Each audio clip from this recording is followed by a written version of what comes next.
Hello there, guys. Welcome in. Hello. Okay, we are live. It's working. Let me just see if the mic is working. Live. It's working. Yep. Let me just see if the mic is working. Live. I wanted to test something out, actually. I want to see if I wanted to test something out. Actually, I want to see if the I wanted to sound. test something out. Actually, We I can wanna see remove this. I See if wanna that. test something out. Actually, We I can wanna remove this. the See if that. sound- There's a little feedback there, but remove the. There's a little feedback there, but remove the. There's a little feedback there, but remove the. There's a little feedback there. Just moving back here to see if the fan sounds too loud. If the fan sounds too loud. If the Fan sounds too loud. If the Why is there like a fan large sounds too feedback? loud, Why is there like That's a weird. fan Large sounds too feedback. loud. Why is there like That's a just echoey? It's just echoey. Let me just turn on the Just table saw real quick. Turn on the table saw real quick.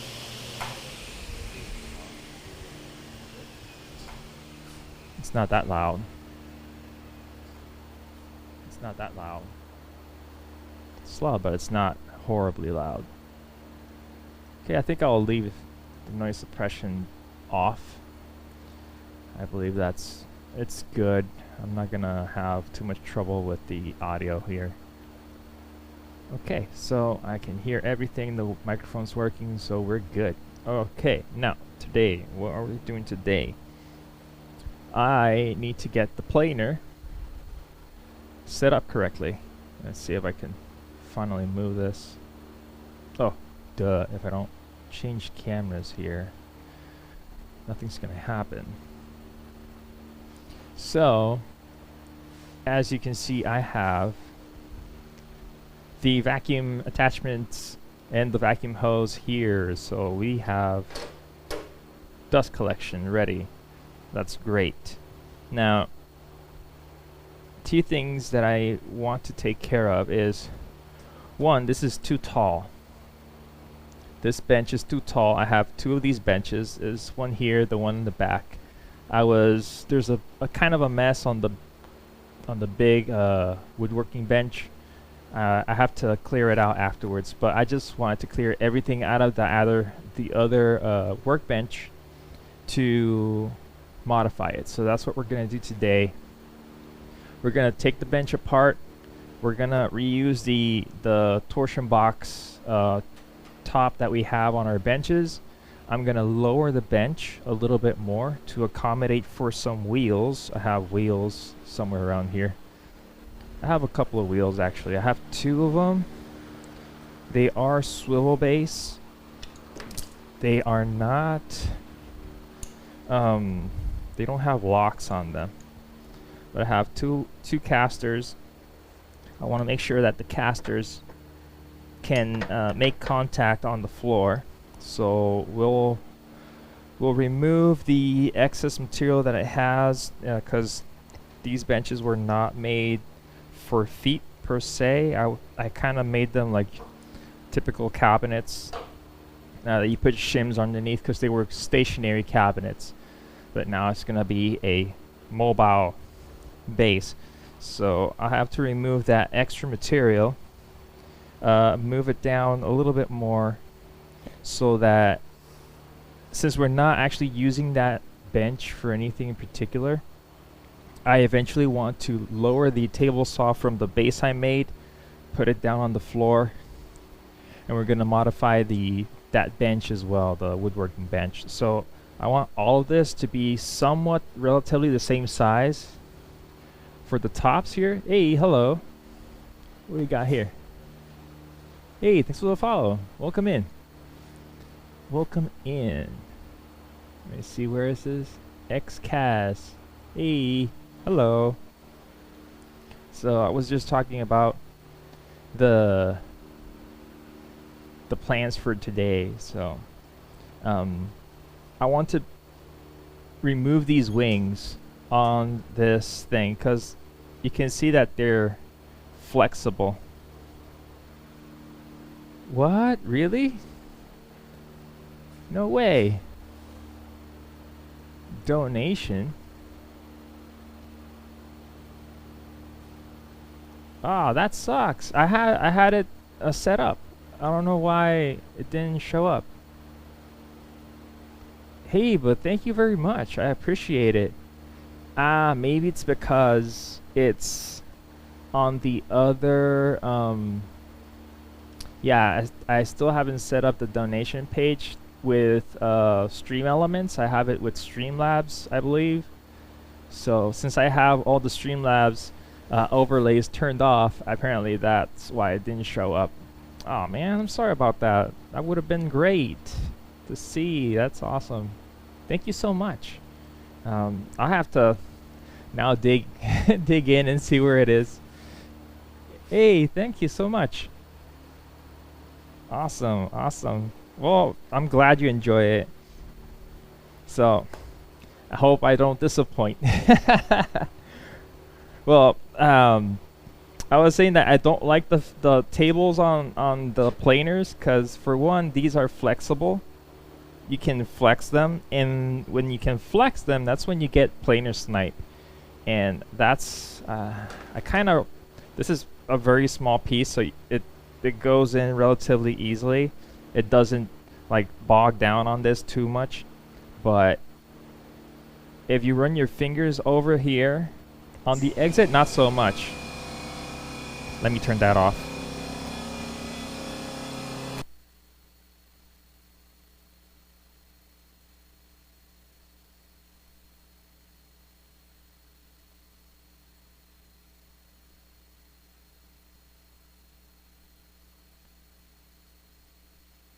Okay. Sorry about that. The compressor is pretty loud and I don't like hearing it. But yeah, if you run your fingers, where was it? It's over here. When you run your fingers over here on the input, when you run it in, the cutter head tilts a little bit.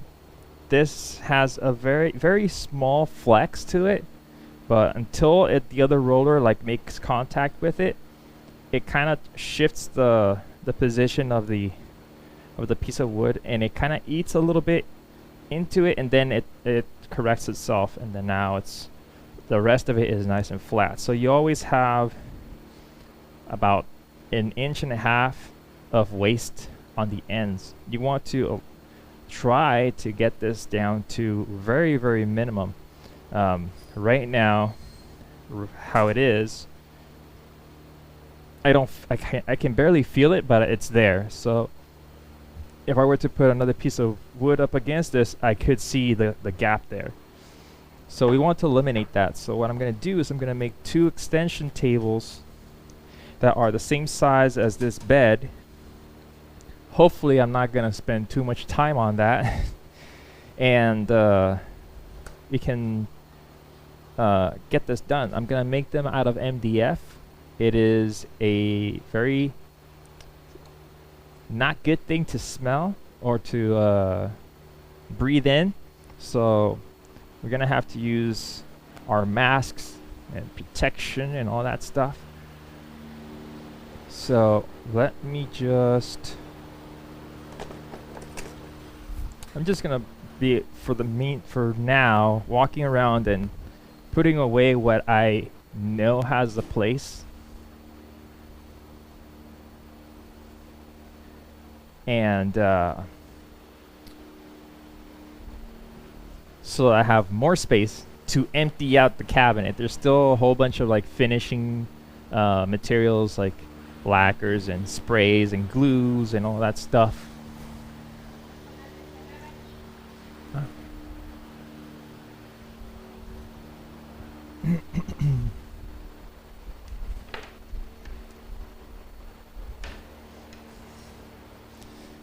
So the wife is here today. The office has no power, so she has a couple hours extra.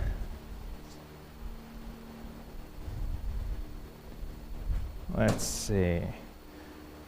But I'm really happy with the dust collection hose and the attachments. They work very well as opposed to what I had before, which was basically nothing on the planer and the jointer. It was just a big old mess of wood chips everywhere. Now I have just maybe a little handful of wood chips being projected out of the machine still. But you know, it's way, way, way better. It's manageable. So I'm not gonna store these too much because we're probably gonna use them a lot. This drill bit, I'm not gonna use it right now, and I should definitely store it. The bit case is not here. It should be. It's over here. So I really just wanted to jump right in. Yesterday I was planning on doing these modifications, but you know, life gets in the way. There's only so many things your mind can handle on a Sunday. It's like, yeah, I could work, or I could just sleep for an hour or two. It's a tough choice. Tough choice. Hey, but I really appreciate it. You're the first one who donated on my channel. Actually, you would be the first donator. Oh man, I'm so pissed that I didn't hear it, or I can't even see, like, it didn't even come up on the Twitch feed, because I do have the creator dashboard here. Hey Jack Frost, how's it going? Welcome in. Let me see if I can. Where is that? I believe it's. I could go to my main channel. Good morning, Shanigans. How's it going? Nice to see you. Okay, let's see here. Is it creator dashboard? I guess it would be. Analytics, maybe.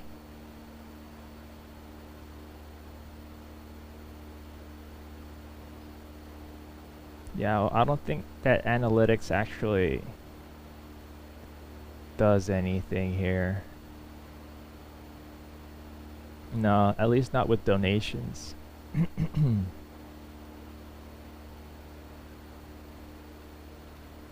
Okay, and let's see. If that's the case, I'll just go to channel.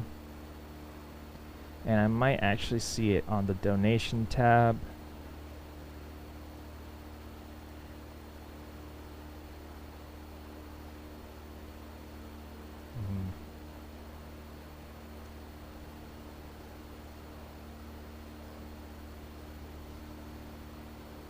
Yeah, this is with Streamlabs.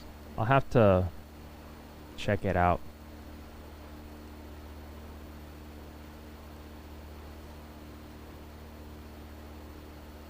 Okay, I'm listening to the stream and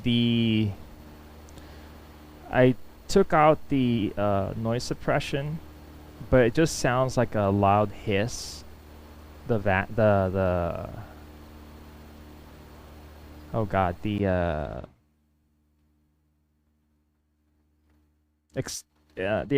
extraction fan just sounds like weird static noise, so I'm just gonna eliminate it.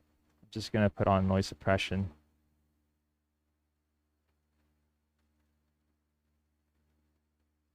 Okay, that sounds a little better. It still comes through whenever I talk, but that's okay. Okie dokie, let's continue. The camera's where it's supposed to be. Good. I was going to empty out this corner. Let me just set up the cell phone cam, because I'm going to be back here a lot today. And it would be best if I wasn't like hiding behind the workbench all day. And the tripod is over here.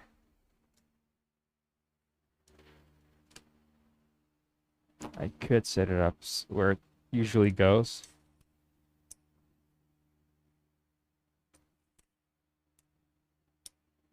Welcome in, Jack. Nice to hear the robotic voice. I have speech chat talking back to me here, so.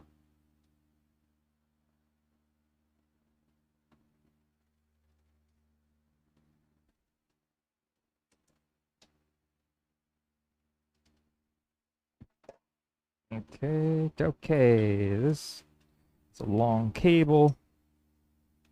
I should probably do something about having this big ass cable all over the place here in this corner, but I'll worry about that some other time. This was charging, so it should be 100%.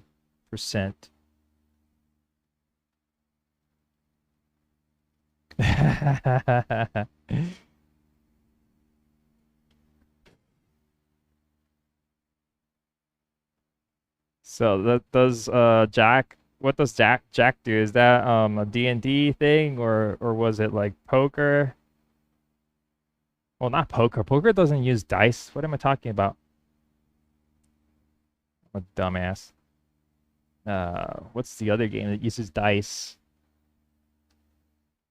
Don't know. Come on, phone. Turn on. There we go. Okay. But what was he doing with dice?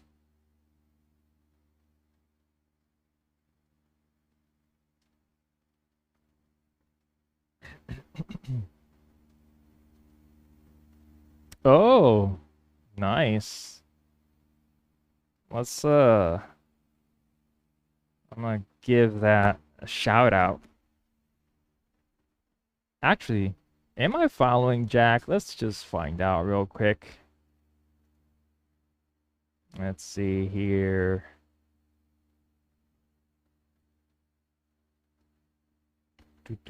I am not.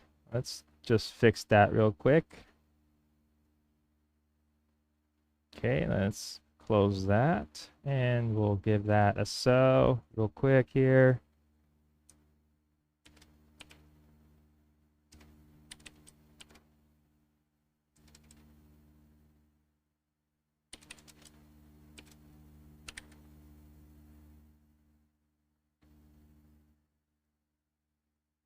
Okay, yeah, I'll take a look at it.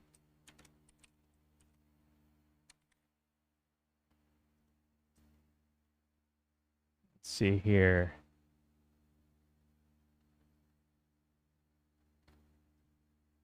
Unable to fetch account. Okay. No worries, man.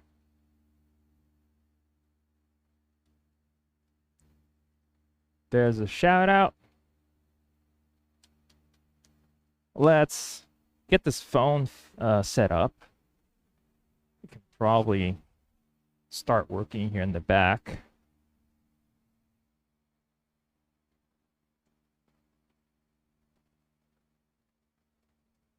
So I'll be kind of crouched down over here for a little bit.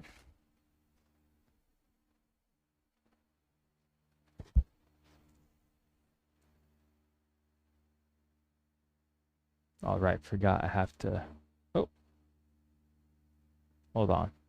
Just make sure that this thing is working through the computer and not Wi-Fi.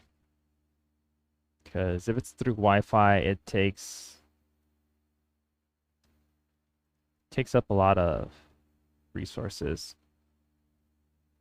Okay, we are set, I believe. Let's transition. My new transition screen is fixed. I've had that for a good while. It never worked properly. I was using Handbrake to modify the files to make them smaller and a different format, but for some reason it didn't really run correctly, and I saw that you had to maybe try to change the file format to something that's more like web related and stuff. And I tried doing that. I believe it was something MPEG, whatever. The thing is that it never worked. I never got the plugin to work to actually update the file extension to that one. So the file compression wasn't enough. And well, the thing is, I saw a video and he used a different program, and I just did that and it worked. It works perfectly now, so I'm super happy about that.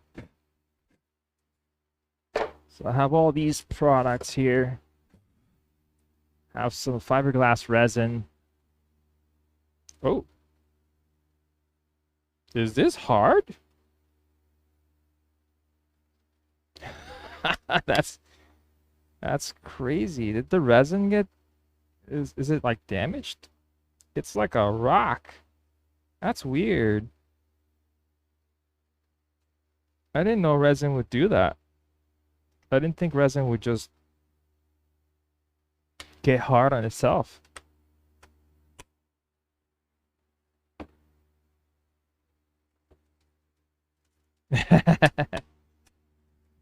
So I actually bought this to fix my jacuzzi tub that the house came with, and never got to use it.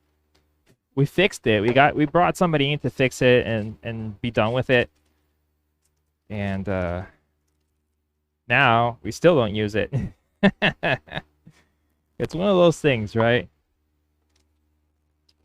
You think you're gonna use it a lot, and then it turns out that let's not start putting things into cubbies here. This is for the hand plane. Just put that together there. I'm gonna throw this away. Frisbee that out of here. Okay.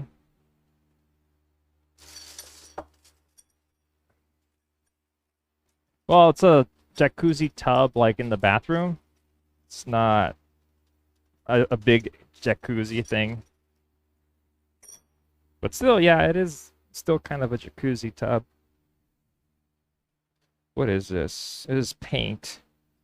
This is roach killer. I don't have roaches here.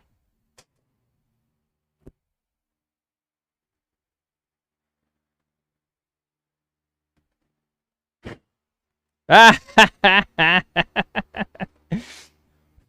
guess, but I don't. You could. The thing is, I'm pretty sure I'm not gonna do that.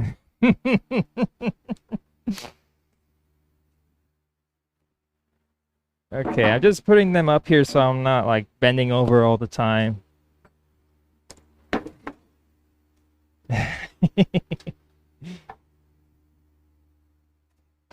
We'll see. We'll see.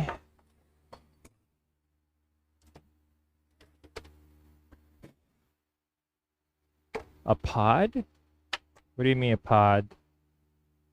Another liquid hardener. I don't need that.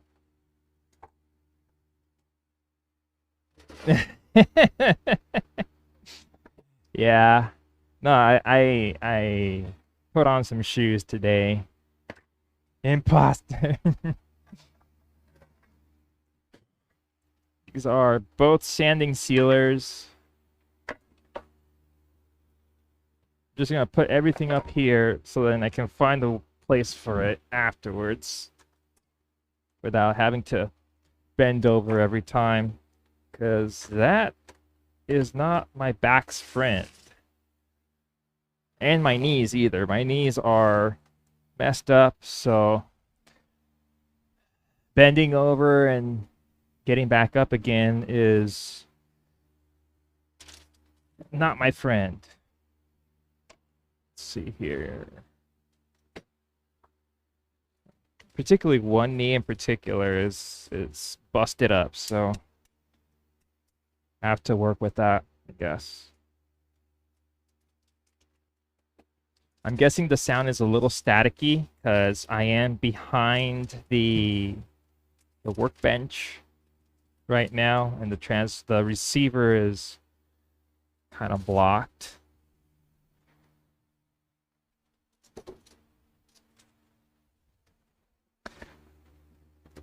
This is another router actually. So now I am kind of in tight competition with with wrenches in router count here. I totally forgot I had this here as well. So this was my dad's. He bought it some time ago. He doesn't use it anymore because he's kind of done with all that. Actually, I don't even know why he had it now that I think about it. It's like he never did any like woodworking or anything like that.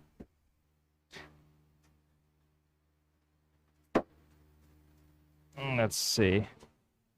So we got the bench emptied out down here. This screw, don't know what it's from. Hopefully it's not that important.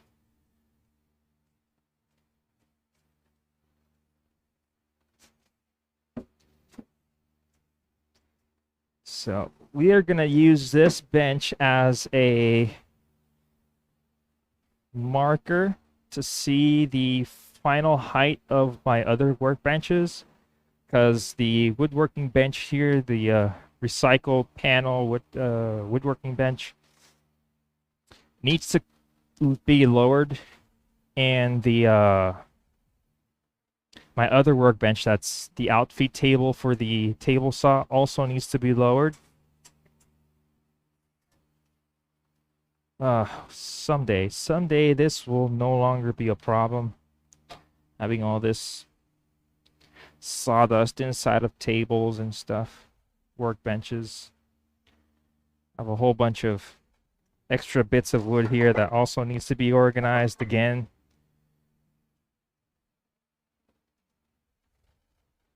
We'll move this out of the way for now because I want to take this out at some point. So just check how this looks here. Let's just go up a little bit more.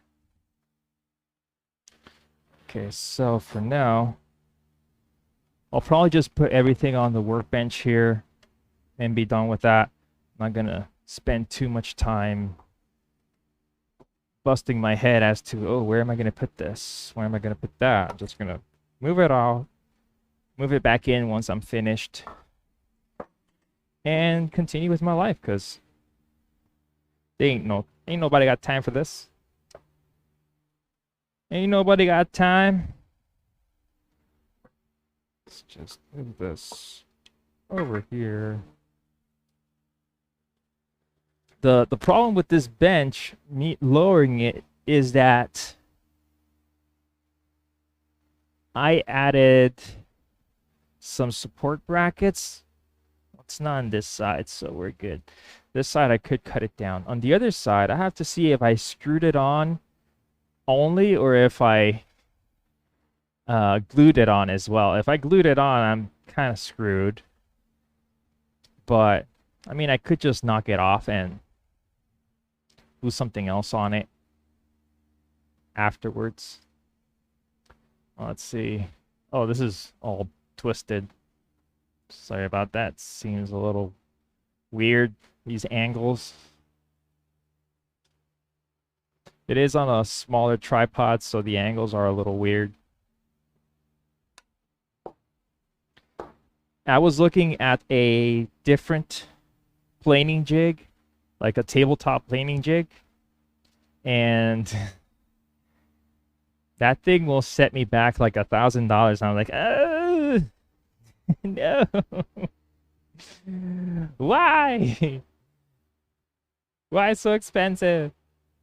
You know, it's like specialized aluminum extrusion rails. It's like those aluminum extrusion tubes, square tubes with like T-track, T-channels, all those T-slots all over the place. But the top of it is at a 45-degree pyramid, and you would have special bearings that glide over it. Everything's like pretty solid. The router slides on another bed with bearings, so it's very fancy and expensive. So that's a no-no for me in the meantime. Man, I'm so pissed that the donation didn't come through. My first donation and it didn't come through. I can't even see it. I mean, I would have to fish around to see where exactly would I see the donation. I could probably trigger it again somehow. Let's see. I'll check it out a little later. Let me just finish this thing in particular. And if you guys know where I could find that, I have my donation tab is set up with Streamlabs OBS with Streamlabs. So maybe if I go into my Streamlabs account, maybe that's where it would pop up.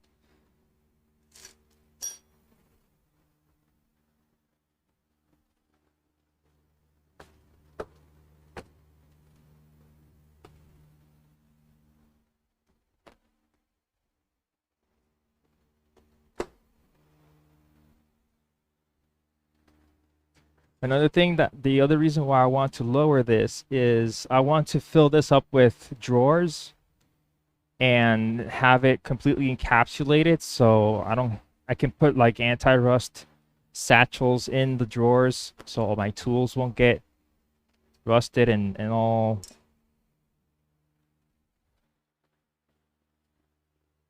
What? Yeah, I have like welcome in stuff, but I haven't really seen your name or heard anything. It just says welcome in, but it doesn't read it back to me. So how's it going, Buck? Welcome in. Hi. Good morning. So we are making a mess. That's great, man. That's great.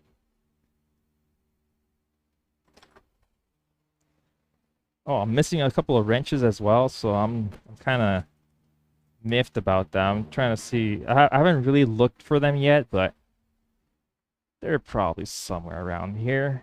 Just need to start digging again. So I want to fill these cabinets with either drawers or doors, one of the two. And I know that the table, the workbench, I do want drawers.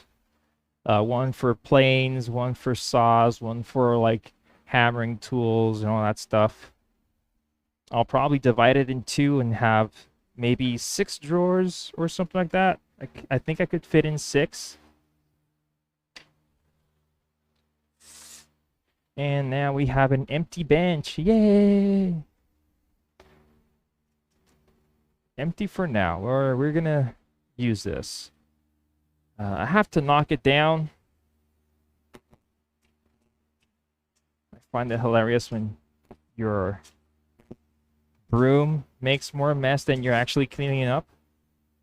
It's just full of sawdust chips, wood chips and stuff.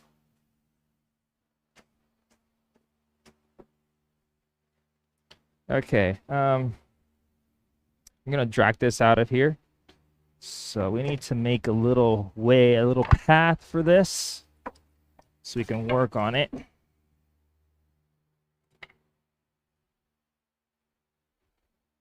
Have a couple of stuff here in the way, a couple of things.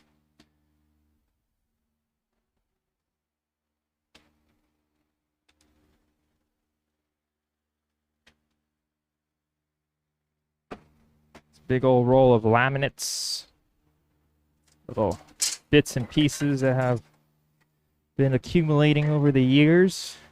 I'll probably just throw it out, to be honest.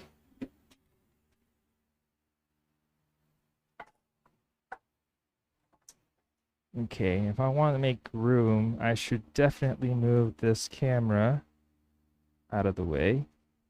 See if I can place it back here.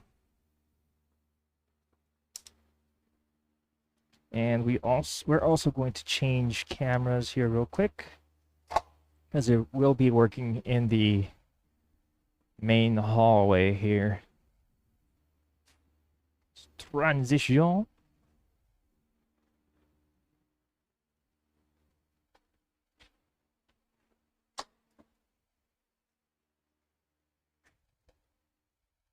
Let's just make sure we don't box ourselves in here.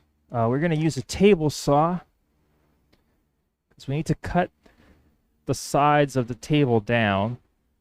I could also fit it to final dimensions of the table because right now it did have a little lip on the side here for this, just to make some room for this top here. This other bench used to go right here, and this piece here would bolt, would index onto this top, and I would have this, at least it was supposed to be, to have the miter saw here, and I could take off the miter saw with the countertop and put in another piece with the planer, but that's a different story. It never came to be. If I ever have a bigger workshop where I could fit like a 10-foot long table, I will. I'll do the same thing. I'll probably have that system. Basically a chop saw station, but with interchangeable tool mounts to have like an in-feed, out-feed for the planer and a support wings for the chop saw. But right now I sold my chop saw because I wasn't really using it that much. And so we don't have a use for that table right now. We used to have it right here. We take up this space here. I have the chop saw right next to the window. So that's my bedroom window right there, and I would get just full of dust. Let's vacuum this little bit of these wood chips that we have here on the floor so we're not like spraying them all over the place.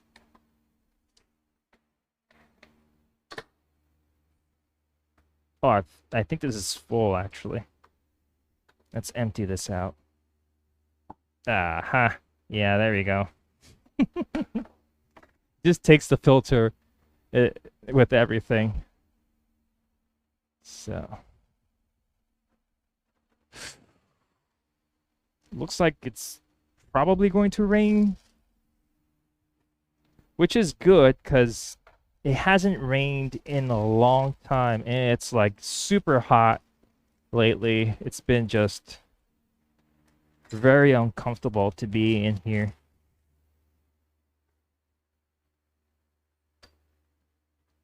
This weekend it was particularly hot. It was very annoying. Okay, let's try not to breathe that in.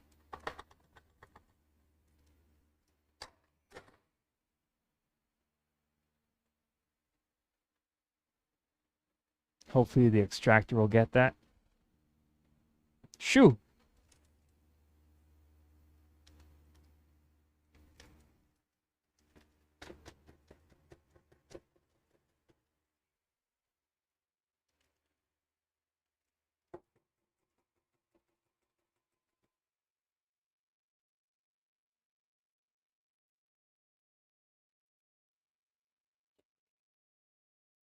I have to place myself upwind from that.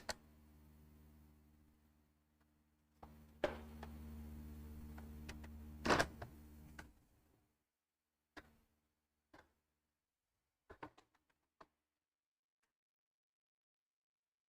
wait for the dust to settle a little bit.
Okay.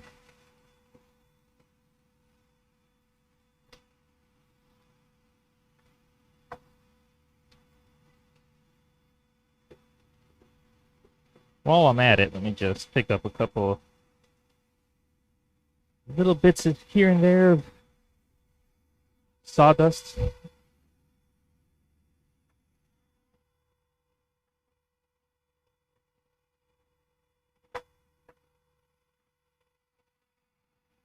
Try to keep things a little tidy.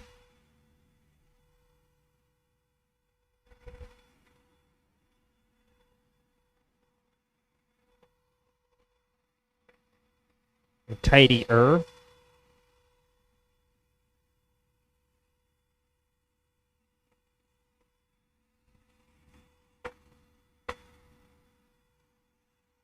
Okay, let's just move this out of here.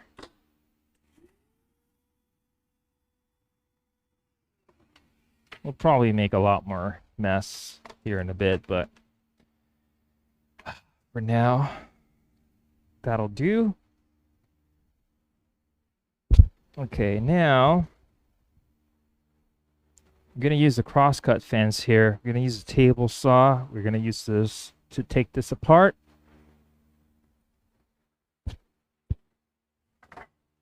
Let's bring it out here.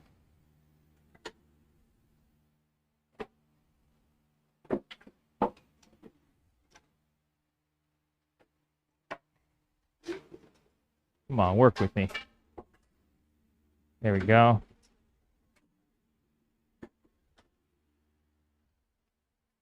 So it is a little wobbly, as you might, as you can probably see. Don't know what you can see right now, but we can fix that by putting a 1/4-inch piece of backing onto this. I think I still have a 1/4-inch PVC panel. PVC is not the best option, but I don't have a panel of that size in like wood. So, I mean, it's not do or die right now because it flexes, but it doesn't warp, at least the tabletop, because this is a torsion box. It's pretty solid. I just have to see how do I put this on here. There's some screws here. Okay, so we'll take those off. Let's take the tabletop off.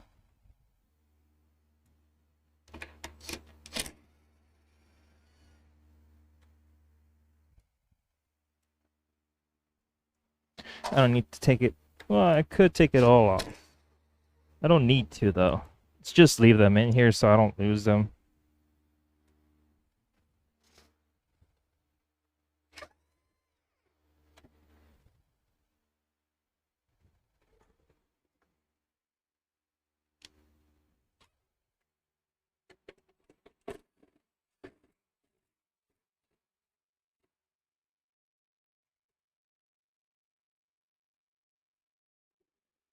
Hmm.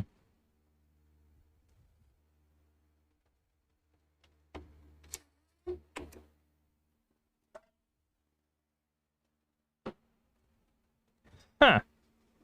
Did I put anything else here?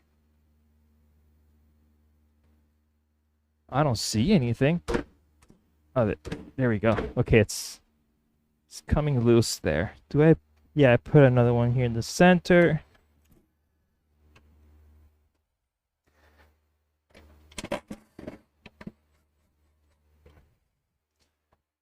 And another one over here. Eh. Okay, I'm looking at... Come on. What's going on? Let's see. Let's back this out a little bit more. This one as well. It's probably in there very good. Huh. Where is this grabbing? I have no idea. Oh. That's where. I actually added 5 screws to this bottom section here. I was like, why is it still resisting? It still has some more screws. Okay, and one more.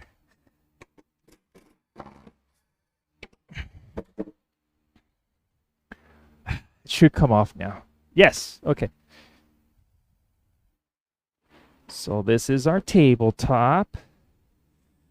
It's all nice and pretty and heavy.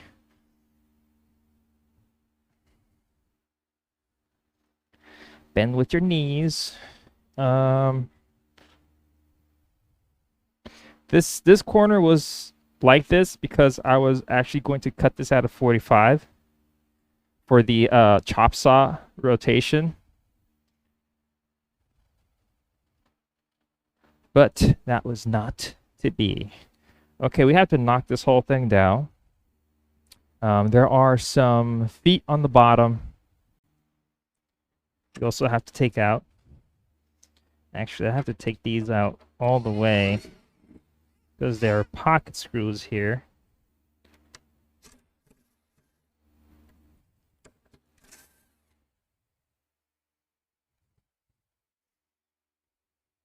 This one is not in the way, so we can just take these out.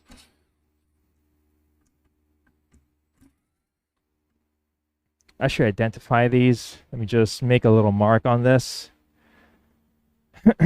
Identify it as front brace,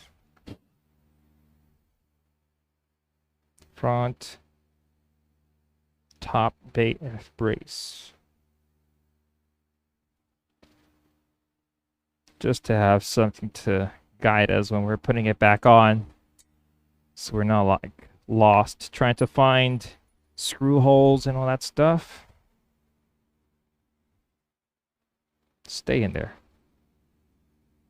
And want no loose screws. We'll identify this one as BT, as in back top brace. This one is actually bolted on. Oh, is this? No, it's pocket holes. Ugh, okay. I thought it was glued in. I was like, no.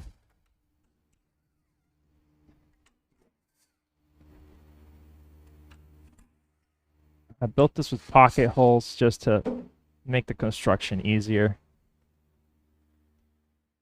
So I was thinking about removing a little bit of the final width, but since it's with the braces are built in with pocket holes, I don't want to change the depth of the screw positioning.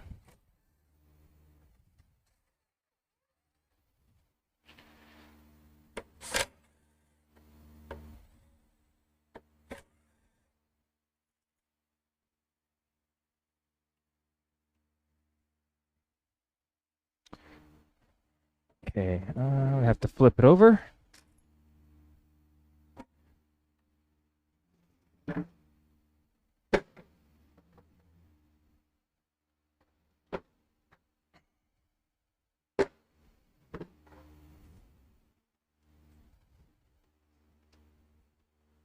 Also, I was playing with the little wheels. They're over here. Let me just check something real quick, because if I'm gonna put on wheels at some point, yeah, these legs are way too tall. I have to put these all the way down. They would take up, I believe, like 5 inches. Hello. Oh, you have, oh yes, thank you for the hydrate. Thank you so much. I need it. What's up? Hello. How's it going, man? Dudette. I am good. Hope you are too. This water bottle is not that cold. Not yet. I just put it in this morning. But thank you for the hydrate or letting me know who actually. Yeah, you redeemed it. Ah, COVID. Ugh, such a drag, right?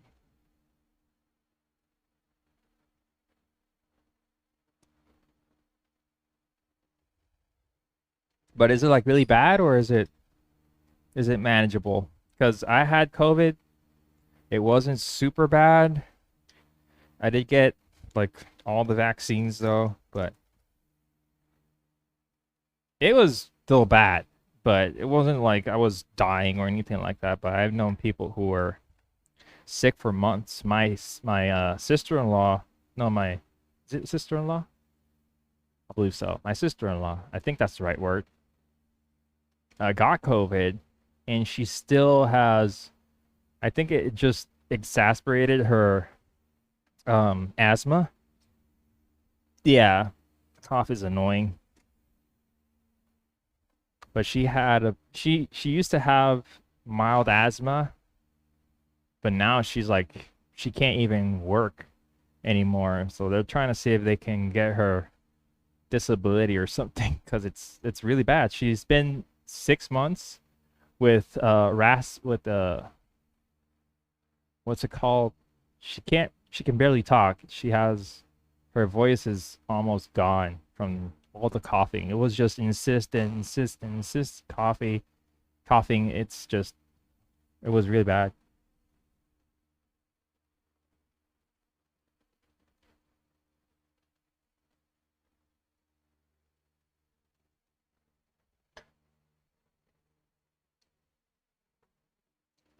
Oh yeah, for me it was also like the first day I felt sick. It was like whenever I feel sick, it's like, oh yeah, I'm sick, and it's just really bad. I don't know if it's that I get like really nervous about it or what it is, but I get sick and I'm down, I'm out for the count. It's like I'm throwing up. It could be just a cold, and it makes me super sick. But just like for 24 hours after that, I'm okay. I don't know why my body just goes into panic mode and starts like purging everything. It's like we don't know what it is. Let's just get rid of everything. I guess it works.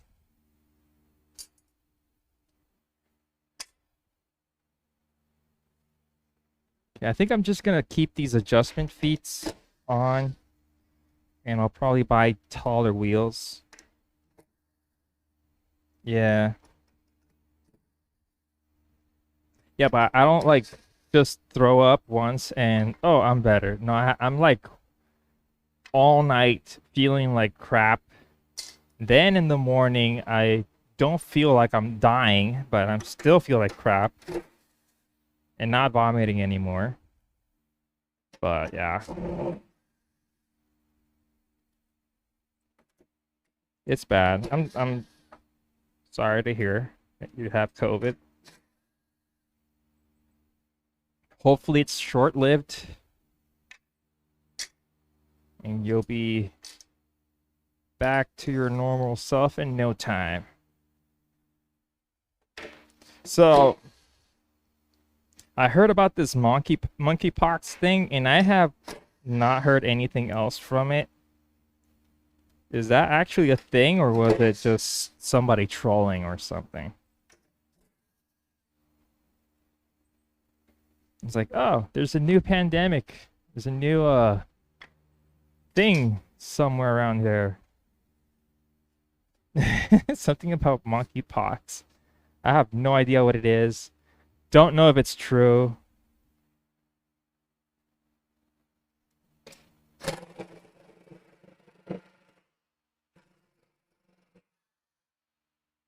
That be one noisy.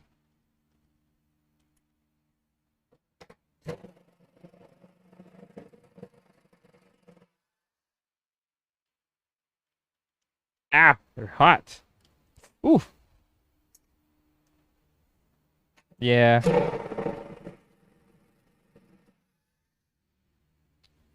I got enough things to worry about. I don't need to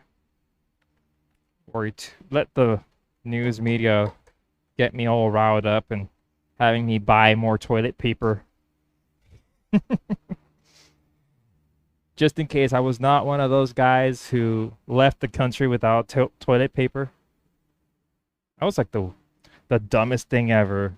I don't know who thought that they needed so much toilet paper that it was actually going to be a crisis of toilet paper. It's like, I don't know. People don't think for themselves sometimes. It's like, okay. Now we don't have toilet paper.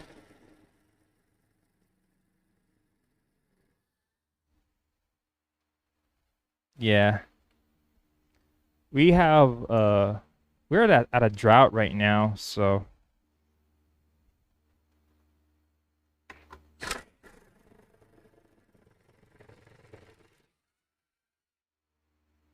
okay. Our three braces off. If I had more of this panel, I would probably beef up those braces, and that would help a lot more with the wobble. But I think it's okay. It serves my purposes.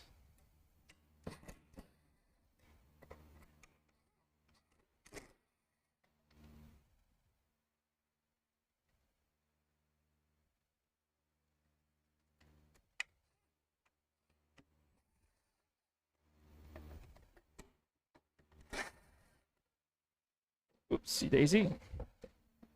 Okay, and we could identify this.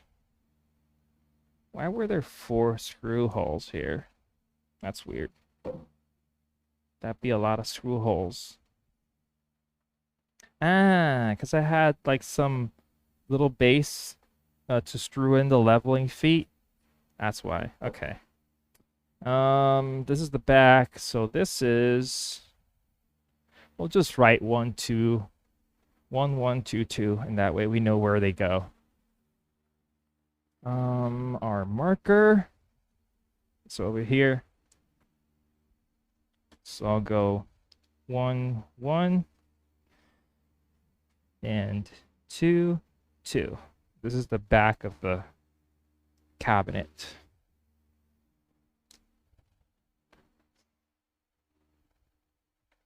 These need to be cut down to size because we want to actually lower the cabinet a little bit. We're not going to do anything with the length of the cabinet. The cabinet's going to remain the same length.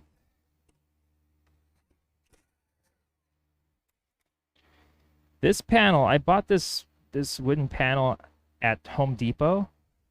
They've never brought it back. And it's really good. It was like 50 bucks for a 18 millimeter, 3/4 inch panel. I was like, oh, this is awesome. I should buy more of this. And I went back, and all they had is just junk afterwards. It's just junky, poopy panels.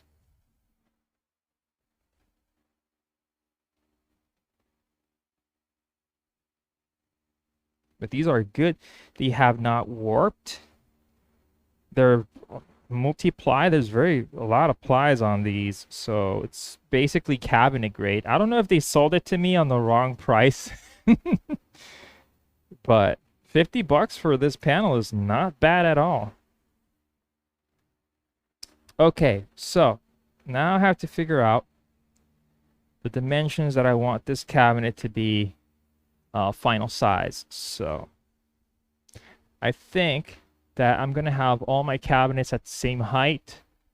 So that being said, it would probably be the same height as the final height of the table saw, because that will have to be the final size of the table saw, and that one would have to be the same size. The drill press can stay like that for now, but it will also eventually have to be modified. So let's have a little look-see here real quick. Let's just change cameras here for a second. Also want to see if I can... Let's see if I can see the donation.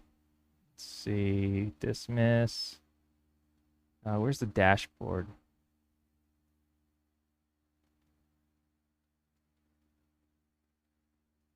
Log in. Twitch.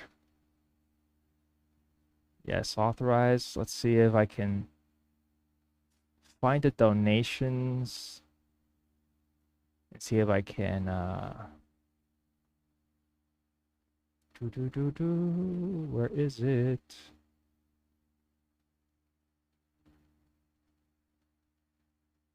Analytics. Today's revenue. There should be like a donation tab. Recent events. Let's see if that shows anything. Ah, there we go. $1. I have no idea what you're talking about, but you're very relaxing. Zep_45 said, hey. Quick question: how much time would building things of a similar size to this take? I'm young and getting into the craft, but my time is very limited. Okay, so if you're talking about the crib that you see on screen right now, I think that I am not your typical woodworker. I work alone, and I'm kind of a perfectionist, and I have tools that maybe some people don't have, but I also don't have tools a lot of people have. It really depends on your ability to like manage your resources and organize yourself. If you can organize yourself, you could probably knock this down in maybe a couple of weeks. But being me, I'm really trying to get this as perfect as possible. No errors. I try to get this as oh, what's the word for this? I'm trying to get like fine woodworking type of finish on my cabinets. So right now I'm supposed to be already planing the boards. I have the boards here, the hard maple boards. These are going to be paneled up. All of this is going to get paneled up.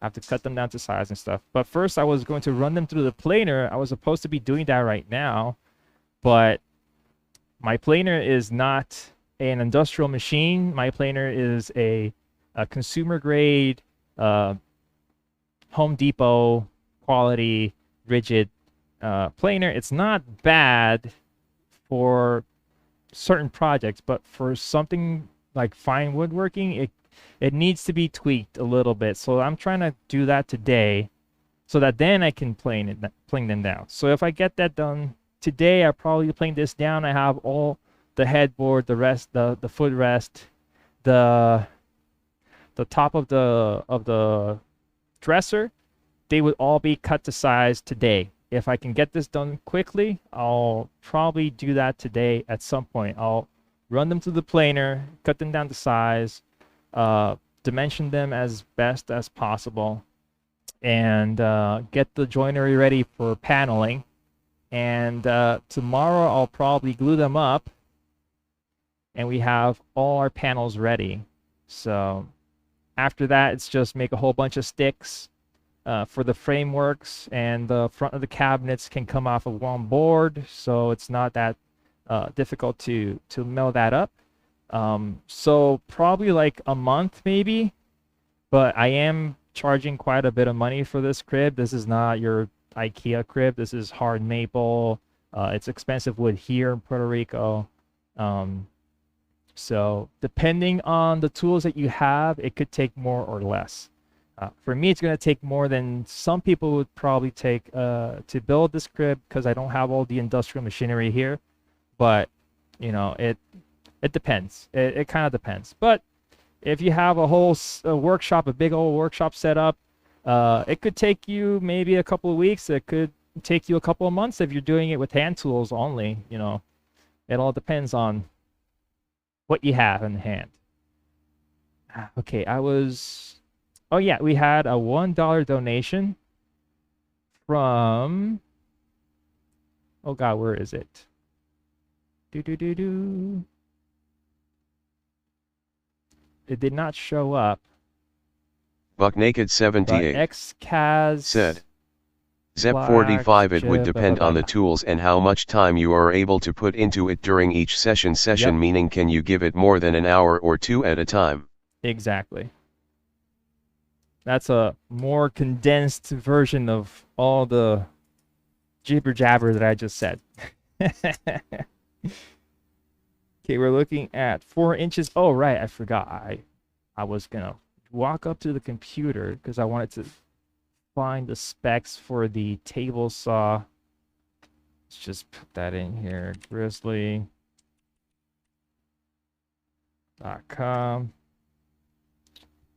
And we'll go to saws real quick. Woodworking, blah, blah, blah, blah. No, what are you doing? Not now.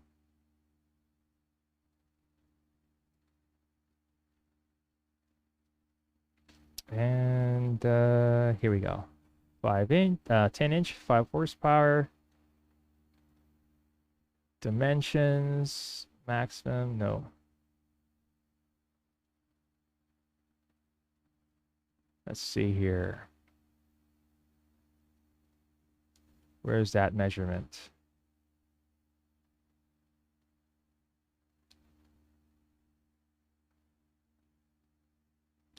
I can use dado stack on this machine. I didn't know I could, actually. Overall dimensions, no, that's not it. Floor space required, no. Gonna have to look at the PDF.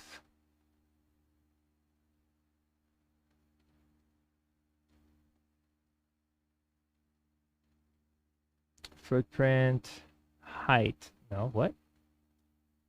Width, side to side, depth, front to back, and height. 46 inches, no.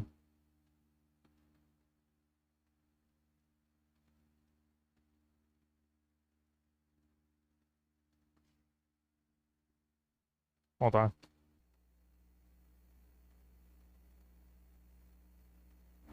Ugh. Had to sneeze there for a second. Linad Peer said, Okay. Bless you. Thank you. Floor to table height, 33 and 5/8. Okay, 33 and 5/8. Let's look for the calculator here real quick, just to speed this up. 33 and 5/8 would be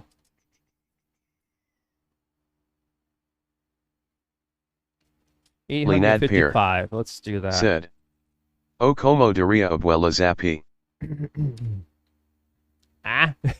Twitch is reading something to me. Where's the...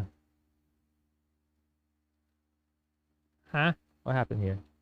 Como diría abuela, sape. Yeah, I was... speech chat starts reading back to me in Spanish. That's hilarious. Okay, we're looking at 855 minus 100 millimeters. Oh, wait, here we go. Minus 100. Minus, let's look at the feet and the base. I think that what I'm going to do, I'm just going to buy bigger tires because this is too small. Or I could do like the flip down tire thing and only use them when I need them. Okay, we're looking at 115 approximately. That could be a good number. Yeah, 115. That way if... let's do 112. Minus 112. So we're looking at 643. That's our final dimensions for the sides. 643. Oh, it does remove quite a bit. I could do is I could just cut it down and forget about it. Yeah, I'll just move all the holes. Doesn't really matter. 643 would be our new final height. So let's set that up over here on the crosscut sled. Let's change cameras real quick.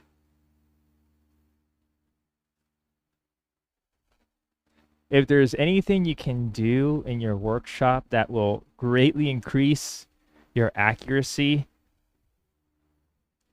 and speed, is getting not necessarily a slider table saw. You could buy a sliding table saw attachment that goes onto any regular table saw.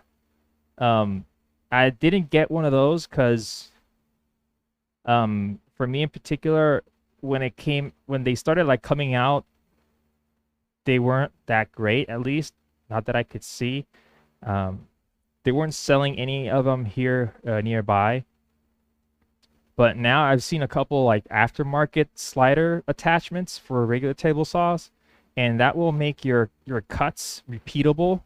They have an adjustable fence like this one. You can move them around and stuff.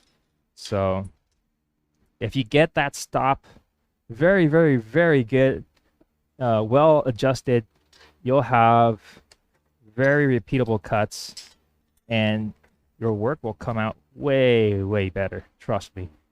Things will go on, no problem. They won't like, you won't have to like twist them into position because the whole cabinet is like all wobbly and wonky. No, it's gonna go on perfectly. Okay, I just boxed myself into having all this stuff here. Let's just grab all of these, move them out of the way. I can actually put them over here. I don't have to, but I can because we're going to use the slider.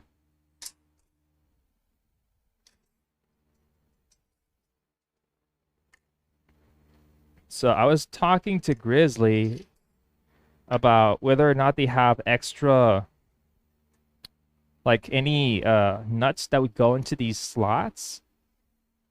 And they don't actually sell like aftermarket nuts for these. You know, like T-Tracks, they have T-nuts that you could put into these channels, and you can bolt anything onto that. Well, with this, the top of it, these slots are pretty wide. I don't know if I could just run maybe a simple track onto this, just a square, and call it a day. But I would really love to have maybe something that would index, because it is like beveled on the inside upwards before it comes to the top. So I'm talking with Grizzly, see if I can buy an extra one of these channels here. Not channels, guide blocks. I have the miter fence here that came with this. This bar right here, I can buy this like an extra one. I could buy an extra couple of these. And this does index in here, and it keeps it straight and it keeps it repeatable. So I'll probably buy a couple of these so I can make jigs, like a tenon jig. I don't have a tenon jig, so I've been doing tenons by hand or passing them through the table saw fence, which is not the safest way. But if I could make a tenon jig for this, I could just clamp the piece of wood onto it and move the fence and cut it up. So I think I'm just gonna buy a couple of these. They were like $20, I believe. The guy at Grizzlies told me, so I'll probably buy 2 of them to make a tenon jig for this table saw. Okay, we are almost there. Plus, speed-wise, if you don't stream, you'll be faster. Hey, Builder, how's it going? If you don't stream, you'll probably be faster, because it does take up some of your focus away. But hey, I'm here to share and hopefully be of use for you guys. If you have any questions, let's see here. Or if you just want to chat, that's useful as well sometimes. Just shoot the shit, you know? Let's see. Calculator. Let's just make sure. 643. 755. Mm-hmm. That seems kind of small. Well, it does have a pretty big top, so 643 plus 100 millimeters, that's 743 plus the feet. Okay. Oh, no, it's not a bad time. What is it? It's 10:30. It's okay. We could do a early coffee time. So we have this set up. All I need to do is hook up the vacuum now. I can just quick disconnect from this and connect it down here. And we are good to go. So if you want to redeem, you can. We could go into a coffee break. That's what it's for. Yeah, there we go. Have a little coffee break here. So I'll get things set up and we'll be right back in a couple of minutes. Perfect. So I'm going to go grab my stuff and I'll be right back. It'll only take a couple of minutes. See you in a second.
Okie dokie. We are back. Okay, today I'm not going to use the electric grinder. I'm going to use my hand grinder. We got the kettle. This time with good water. Because last time that I spilled my coffee, it was just a giant mess. Where's that cable? Turned out to be a giant mess. I spilled it all over my tabletop here. This is another thing that we have to work on. I have to flip this over. And we'll add some, oh god, some wax to it. Just to try and protect it a little bit more. Because it did not have any protection before. So I have a multi-plug there that just needed to be connected.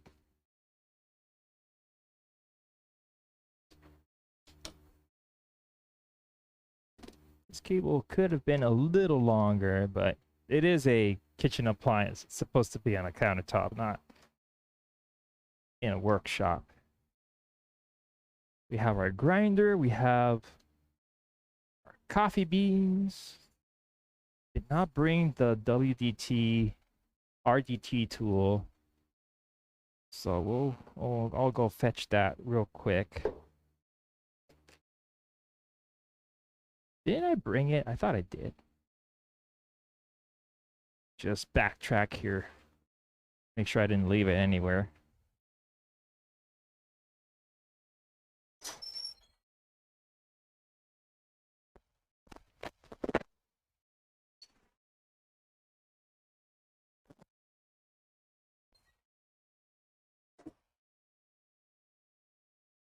Sorry if there was some weird noise. I don't have I can't really listen to the sounds right now. Okay, so I have my scale here. We have our little cup ready. Not necessarily going to use that. Perfect. So this time with my grinder, usually for AeroPress, I would probably move this over to this is typically 1.3. I would take it all the way up to 2.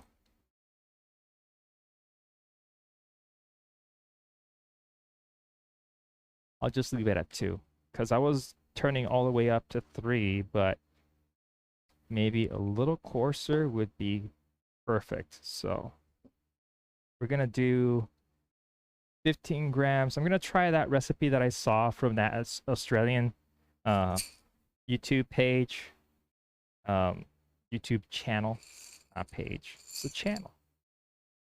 They use 15 grams. Actually, how much is there left over? See if I have any extra for tomorrow's espresso. Yeah, I have enough. Okay, so we're looking for 15 grams. Then we'll have to switch over to the Rwandan. We have Rwandan. Ah! No! That's the bad part of dropping them in the workshop. You can't really fetch them back. 15 grams on the dot there. If you don't have a vacuum container for coffee, you're missing out. That's like the best thing you can have for coffee.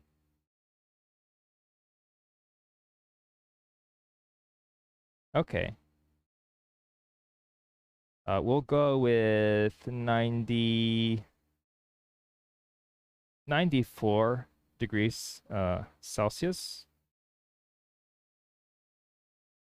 So if you didn't know with your grinder, if you have a little spray bottle, you can spray your coffee beans. Just a little spritz. Give it a little shake.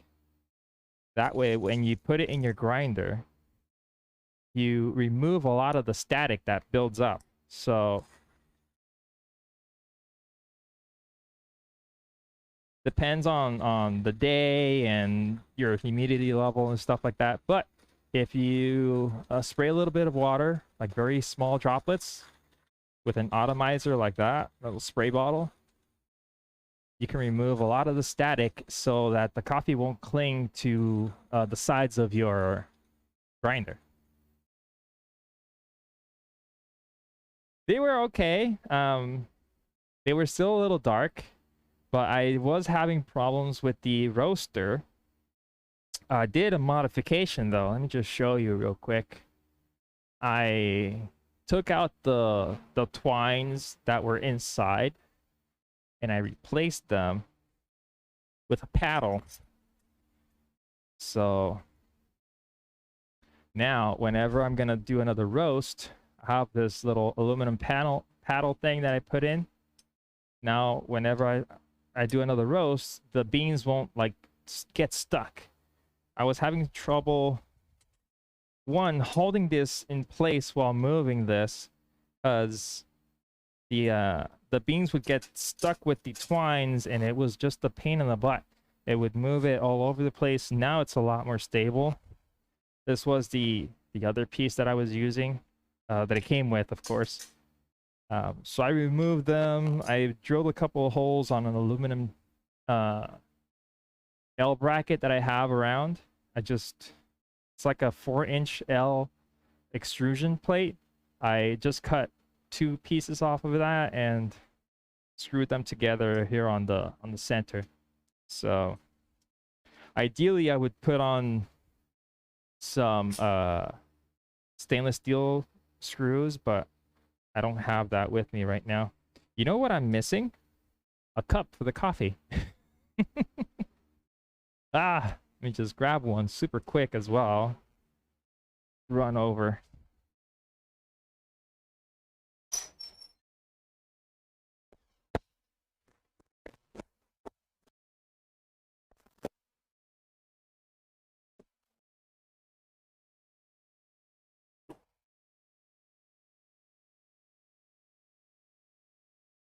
Yeah, I'm just waiting for the water to come up to temp.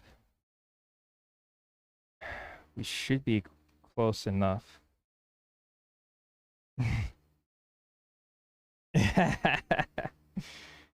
That would not be fun, actually. That would burn super bad.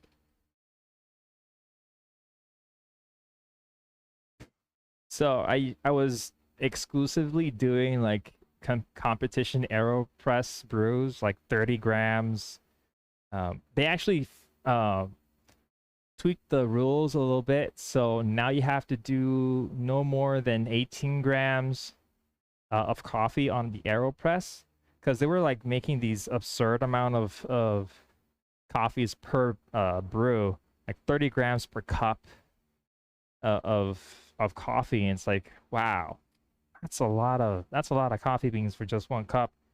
And they changed that. Now it's, you have to, maximum you can only use 18 grams max.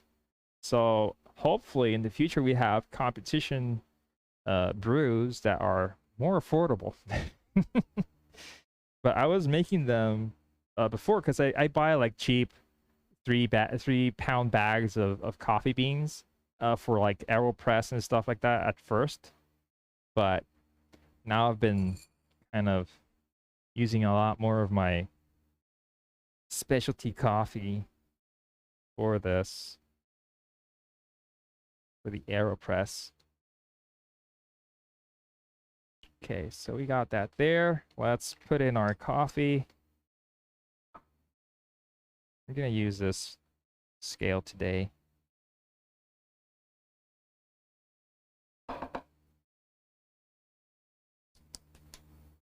But as you can probably see, I don't know if you can see that actually.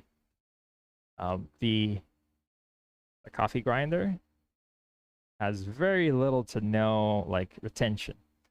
So a lot of the really expensive grinders, they focus a lot on like retention, like, oh, we are 0 retention grinder, and it has a lot to do with the components have to have maybe some sort of static uh,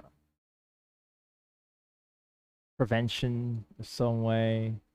They have declumpers as well, so that's another thing that they have on hand that just regular grinders don't have. Okay, we are good there. We're gonna time this for 1.5 minutes, and I think it was 75 grams of water first, and then we add another 65. So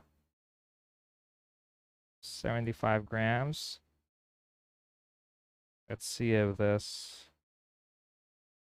75.6. Ah, almost got it. Almost had it on the dot. Move this around a little bit.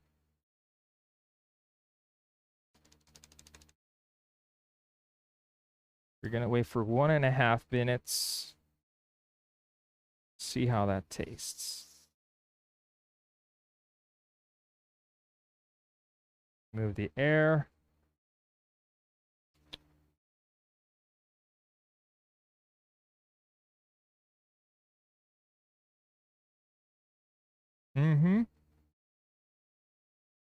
So I'm gonna wait 130, then I'm gonna press it down until 155, and then I'm just gonna add more water. Coming up at a minute, waiting for another 25 seconds. That way, well, the time it gets for me to put myself into position will be at 130. So unless it's undrinkable. If I don't do that, it's undrinkable. Nah, kidding.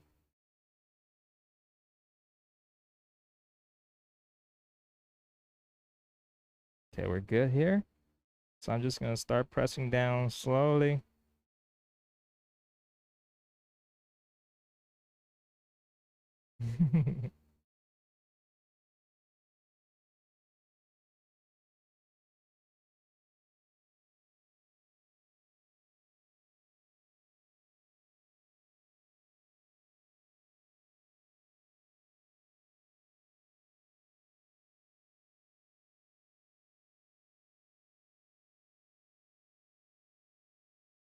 There it is. Actually, 155 on the dot.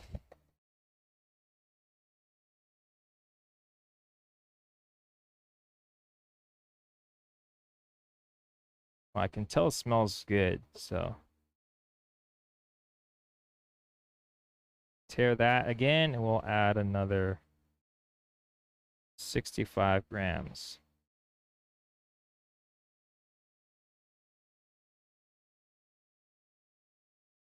61. There we go. Again, I missed by 0.7. That's okay. It's not gonna ruin it. Sorry.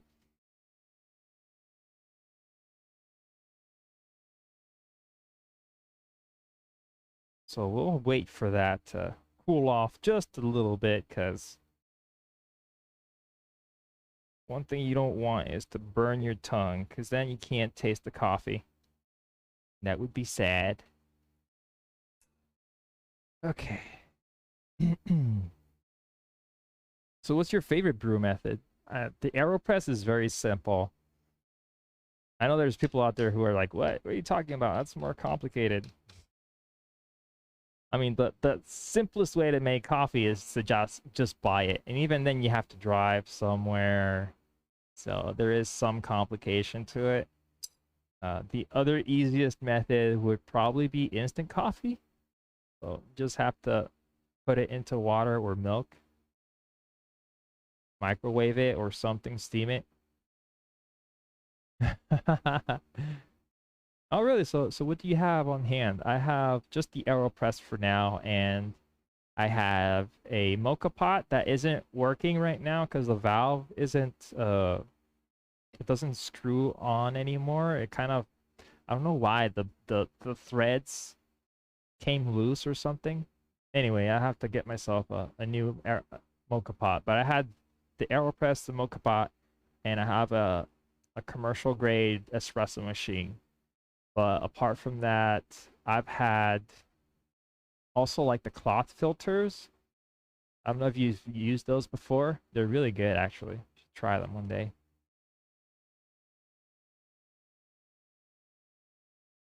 Ah, Jura.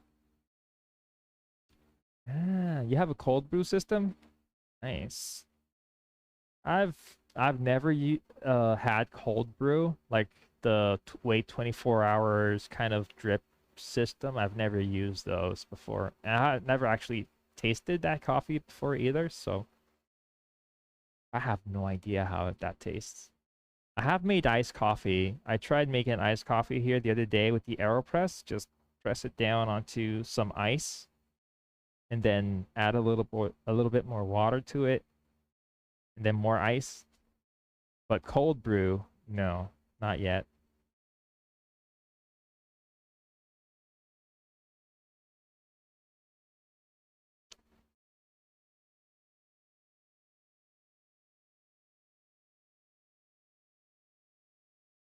It could be a little coarser, maybe. There's a little bit of bitterness there. Actually, no. I mean, there is always some bitterness to it.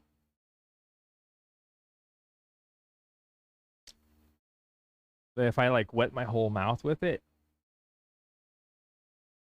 tastes better. Yeah.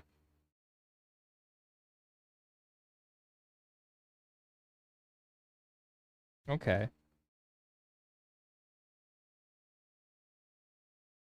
So this was at 2.5. I think I have to put this back to 2.25 for the espresso machine because these beans are a little spent already. They've been with me for like a week. It was full all the way. They're already gone. So, I mean, if it weren't for the streams, I've been using this for streams and it has eaten up quite a bit of the coffee beans. But what I do is in the afternoons, I make another espresso out of the decaf that I roasted. I do have a 2 pound bag of coffee from Rwanda. That's what we're going to be drinking tomorrow here on stream because this will be for the morning brew, and then we'll have some Rwanda. Uh, uh, what's it called? Defreezing, thawing out. Because you can't freeze coffee. I don't know if you knew that. You could freeze coffee beans. It doesn't have any significant or noticeable change if you freeze them.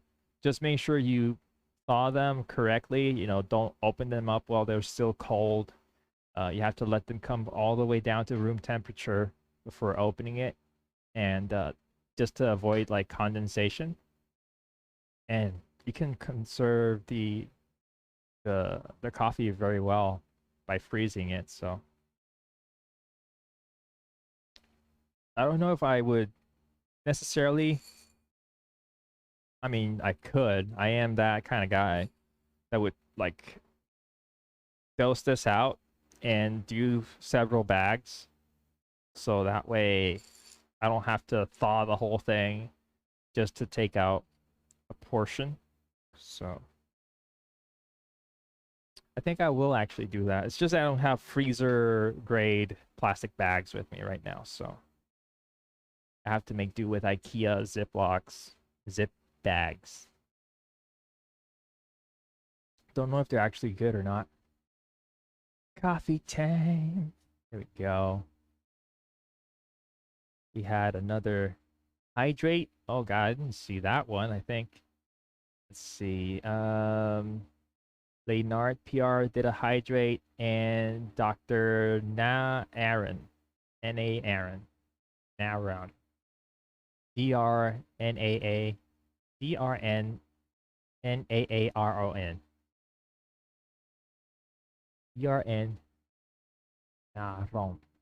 I have no idea how to spell that name, but okay. We can do a hydrate after this.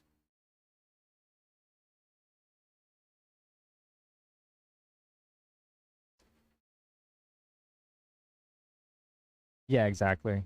Um, I don't have a super airtight container. I just store them in Ziploc bags, and they don't soak up the freezer smells. At least I do have my freezer like super like cold, so there's no like weird thawing smells or anything like that.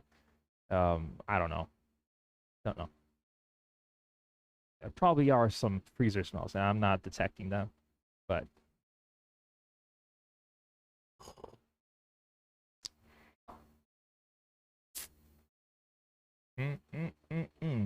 yes,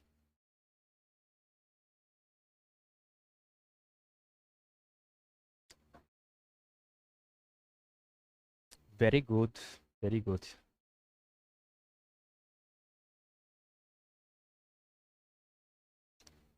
Oh yeah, that was good. That was good. Okay, I'm ready for more stuff. So we'll take this out of here for now. Hey, no worries, man. That's what the redeem is for. If you guys, if most of you guys are better off with coffee time being a little earlier, I am all for it.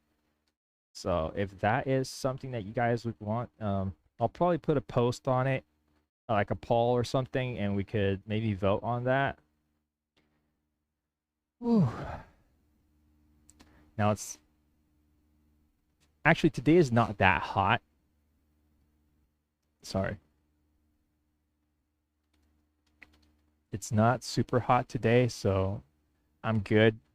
But there are days when I have coffee break and the coffee just heats me up a lot more. So I'm gonna put away these things and I will be right back. Don't go away.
I forgot to do the transition. Um, but that's okay. Whatever. I clicked on the be right back sign and did not flip it back. Oh, whatever. Pro streamer here. Pro streamer. Let's just move the camera real quick to where it's supposed to be. You saw me like walking around the workshop trying to make it quick. Gotta get this out of here quick. Gotta start with this. Get this done. Let's do this. Let's just move some stuff out of the way and we're good. We have our vacuum hose attached. It's just a matter of turning that on.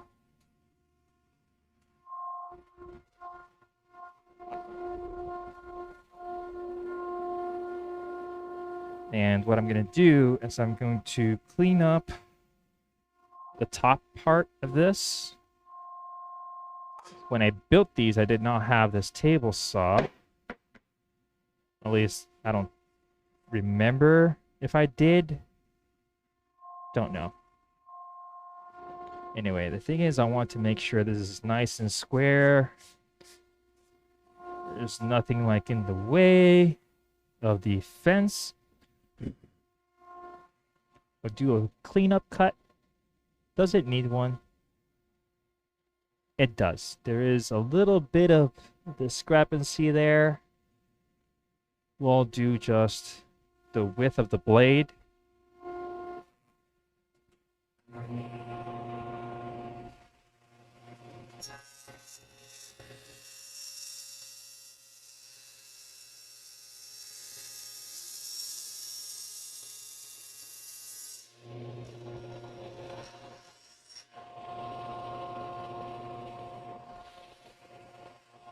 Now we can flip this over.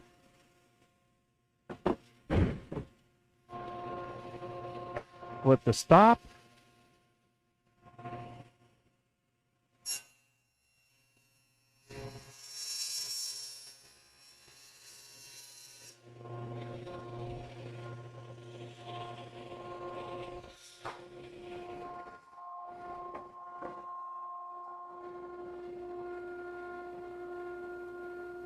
We have our nicely cut pieces here. I'll just have to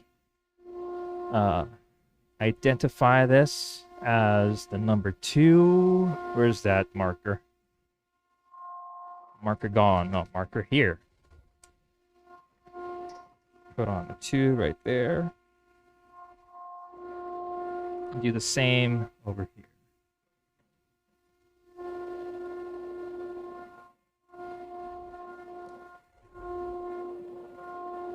I could probably clean it up a little more so that the pocket holes don't try to grab onto the original holes. So kind of messed up there, but we can fix that with this one.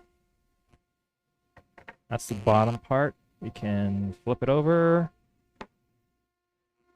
Again, we'll flip this over. Do a cleanup cut.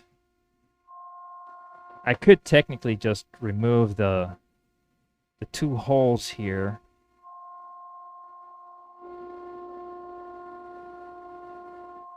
I'm not gonna. Let's just make it so that this doesn't fall through the cracks. So that would be okay right there. And the front part is this one right here. The front. No, this is the back. No, it is the front. Sorry. No. Huh? Yeah, this is the front. Doesn't have a number on it. This is the front. We'll register it off this piece here. This is a little wonky. It could be... This is a little, like, warp, but not too much. So that is manageable. Let's just cut off this piece.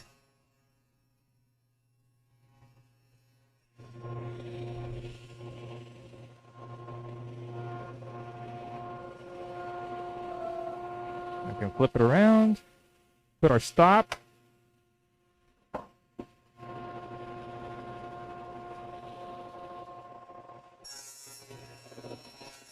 Oh.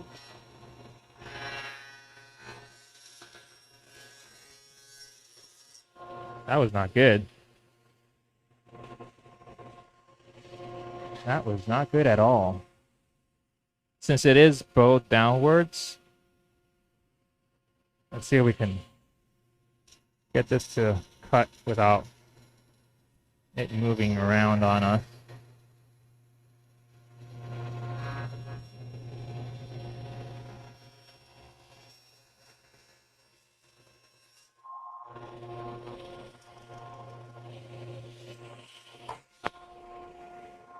was a little sketchy, but we survived.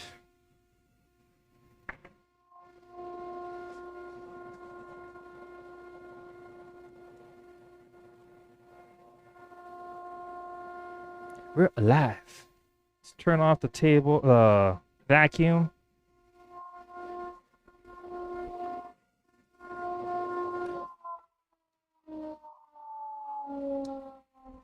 Turn the fan back on.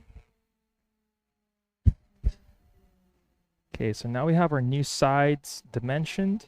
All we need to do now is put them back together. Let's get this out of the way so we have a little bit more room to move around.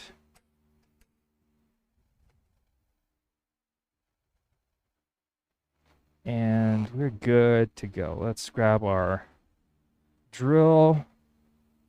We'll have to reposition this, and workbench would be nice. I'll just lower the planer off of this one, and we'll work on top of this. This is not the best tabletop surface right now, but it is a surface, and this is heavy. Ugh. Okie dokie. Is this connected? Yes, it is, actually. Let's just remove that real quick.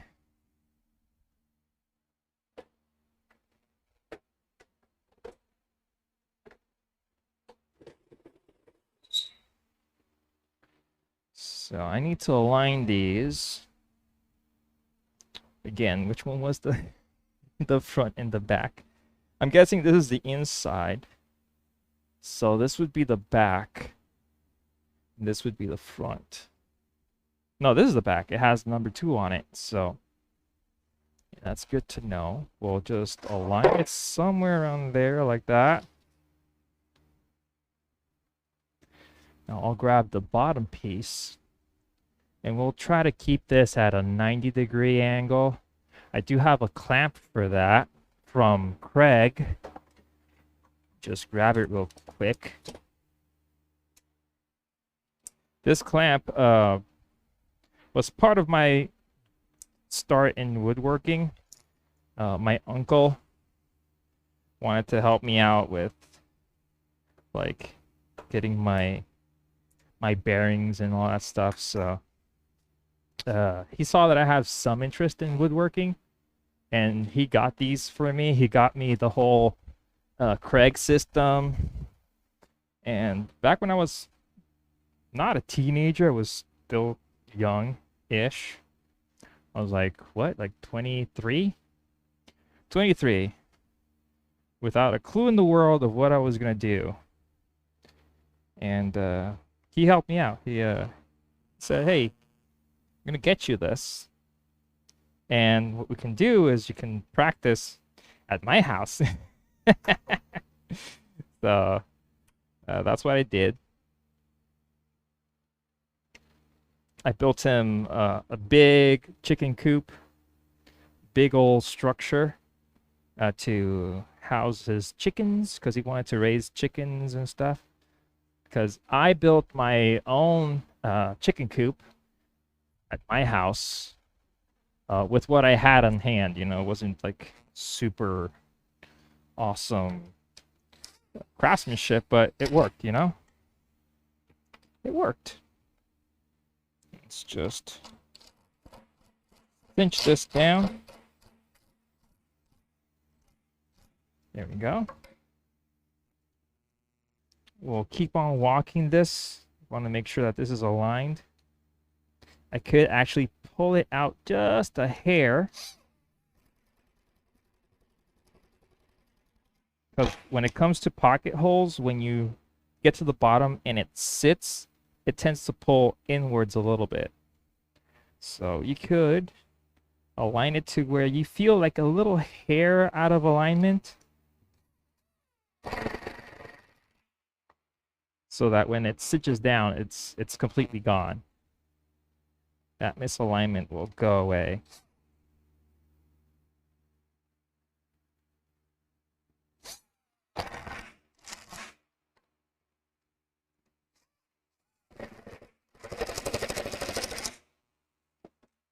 go. We could attach the piece that goes here. That way we can make sure this is more stable, doesn't wobble on us. Let's look for that piece. I believe it was this one right here. This is the bottom one, doesn't have any identifiers. So first we'll screw it on to the bottom as it was before, and then we'll screw on the pocket holes. Let's grab our screws here real quick. A couple of these long ones. The other ones are for the feet. So you can't really see what I'm doing. That's a dumb move. Yeah. There we go. So I have this thing. We'll put it down here. Let's just start these screws in here.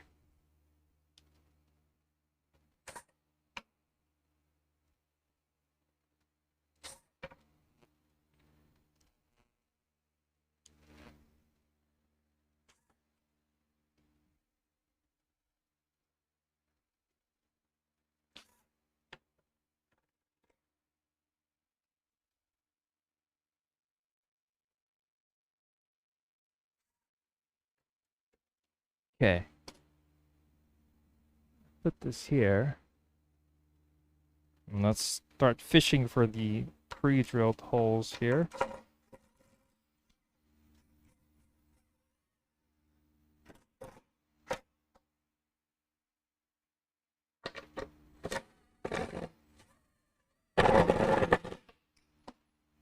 What's falling off?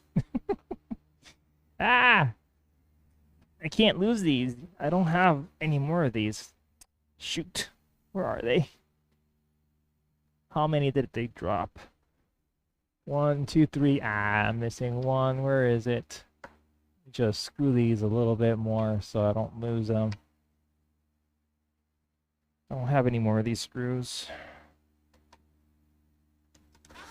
These pocket hole Craig screws. I could use like panhead screws or washer heads, but they tend to be a little too big. Let's see if I can find the last one real quick before I continue. I mean, there's probably one extra screw somewhere around here, but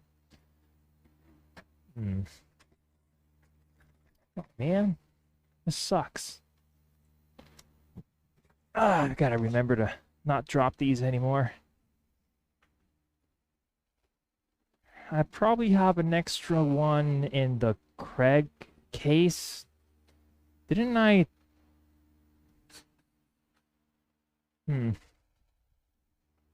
Let's see if by some miracle.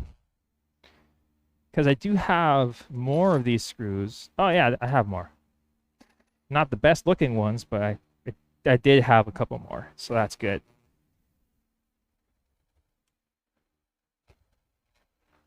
Let's just do that. Keep that in place. Okay.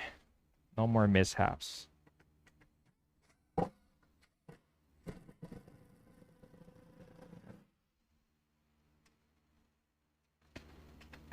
Be noisy.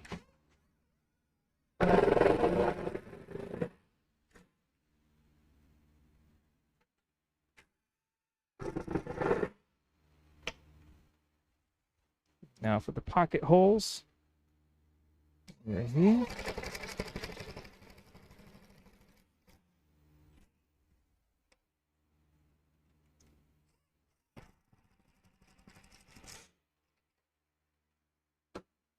Okay, now for the other part,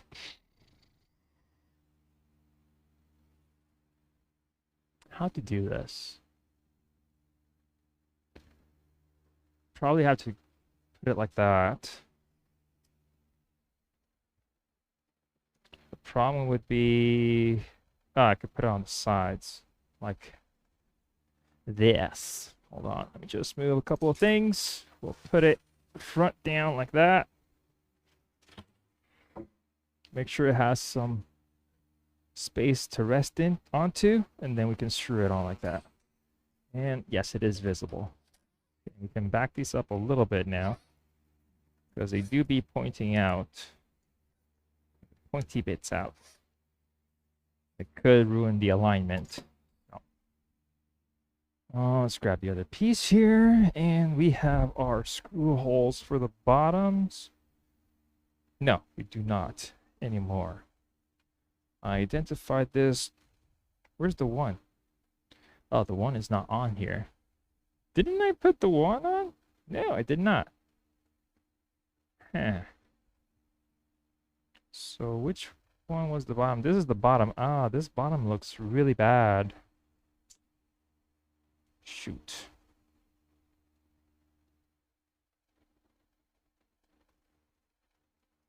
This bottom edge is all messed up. That's not great. Probably if I keep the alignment to this point and this point, let's just make sure that this is square. Let's just grab our tape measure. If it's not square, I'm gonna have to modify this one because we have to cut it down a little more. Where beeth my tapeth measureth? That's it.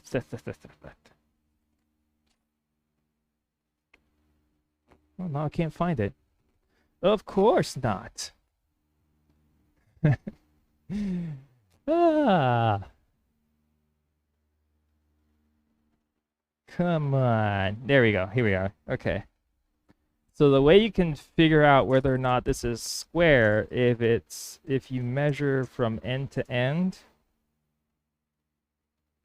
So we have 867 and a half. And we'll take the measurement the same way, like the same edge of the tape measurer. And we're looking at 868. It's off by 1 millimeter. Is it really worth getting my knickers in a bunch? Let's see. Yeah, I don't think so. It's just really, really, really small difference. It kind of started and then it went digged in here for some reason. Anyway, forget about that. Let's just present this. And this goes this way. That's the back. This would be the front, apparently.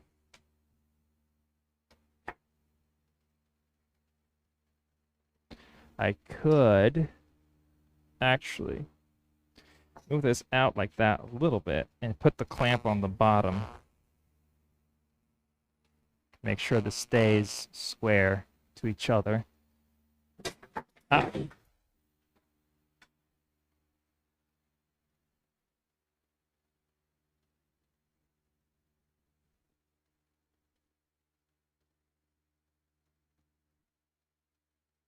I'm such a dummy. Ah, I'm such a dummy. At least it fell on top of a whole bunch of stuff, so it's not really gonna get damaged. But yeah, it's like, what? Can't believe I just let go of something. That's a rookie move, man. That's a rookie move.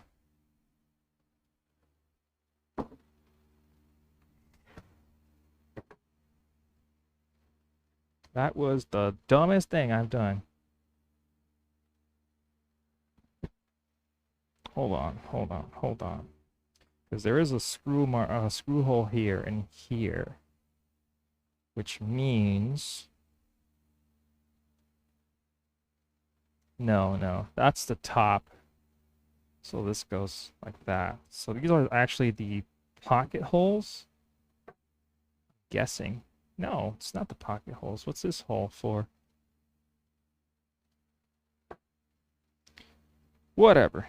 The thing is, this goes here. So let's just put that there. Just put in a first screw. Make sure that it is aligned.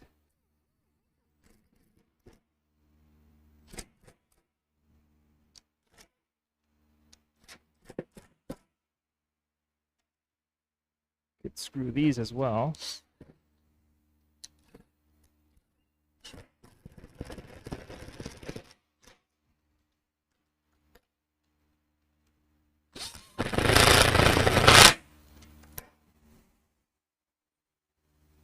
And it's just a matter of aligning these to the edge, screwing them in.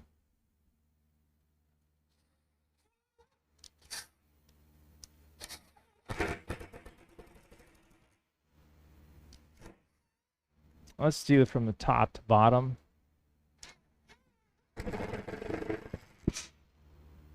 Perfect. Now we'll do this one. There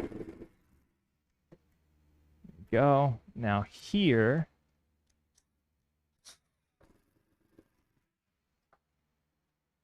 now the bottom one.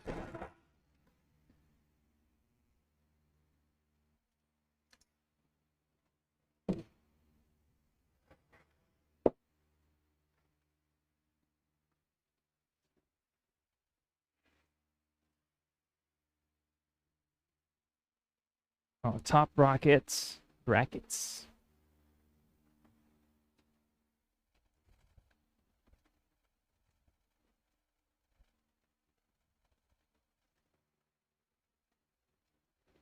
This one goes where it already is. This one needs to be aligned again. So let me just make sure I don't mess this up. Let's put on a little spring clamp. I had them somewhere around here.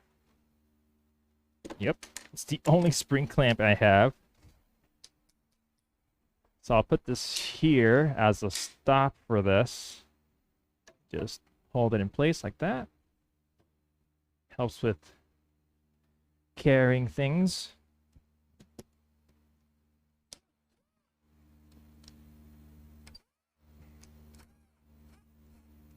Ah, see, this is going to be interesting.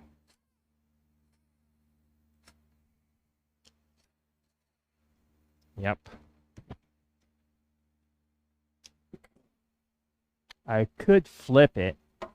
Maybe that will help with positioning. Or maybe the screw holes will just be in the same spot. Yeah, it still pulls it up. That's why I wanted to change the location. It's going to be a little more interesting. I could put the top on and screw it on and then screw these into this, but I don't know.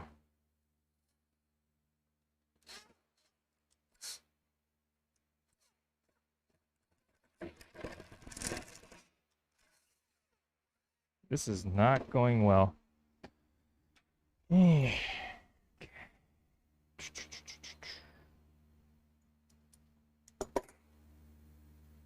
Let's see, how does this clamp work here? I can't use it like that.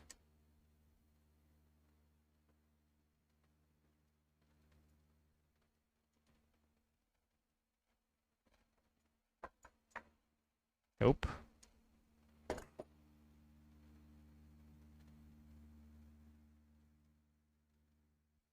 Probably have to clamp something here, like I did on the other side. A little block. Let's grab a small clamp here. Ugh. Let's grab a block of wood. Any old block will do.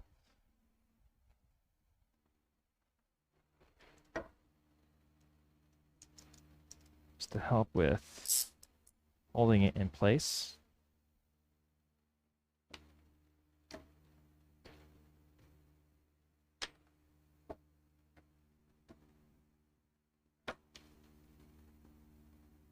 Let's remove this screw as well. This is starting to be a little more difficult than what I would want it to be. There is no such thing as an easy job. Lower that a tad bit more right there. And we would probably want to keep this aligned like that. I do have some really big clamps I could use. Just don't like using them because they're really heavy. They're not the easiest to adjust either. They're a pain in the ass.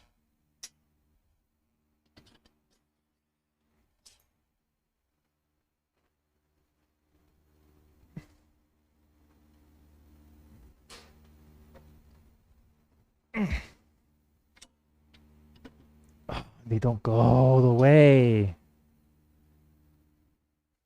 Hold on. They do. Have to do this right. There we go. There we go. Just stay right there. Now clamp this in nice and tight so it doesn't move anywhere. Align it to where I want it. This is the front brace. Better not move, darn it.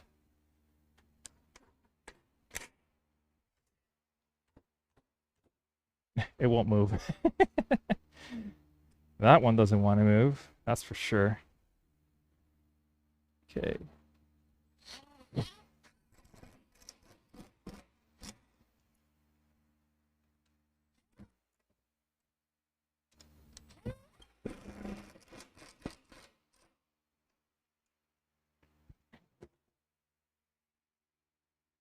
On the back one, just let go of it just a tad bit. There you go. It's aligned with the top.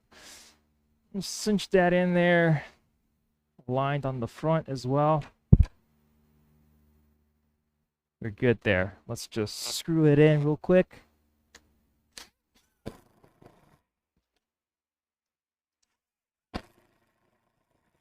In doubt, just clamp it on real tight. It won't move. There we go.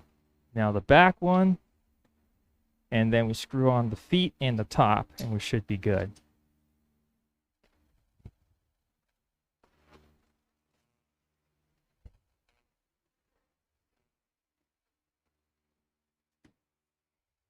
I'm going to add wax to this while I'm at it. I could add wax. I do have oil as well, but I think I'm just going to go with wax. I believe I had the brace with the screws to the back. Believe that was the case. Now the clamp, put it off over here. Let's put this on right there.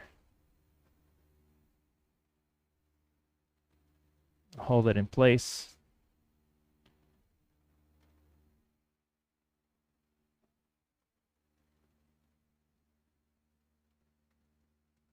Was it inwards? I believe so.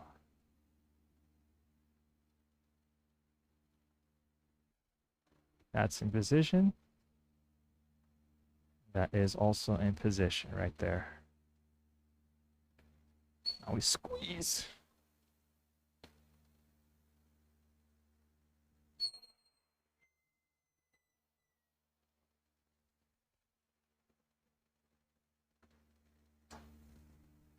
You ain't going nowhere. There we go.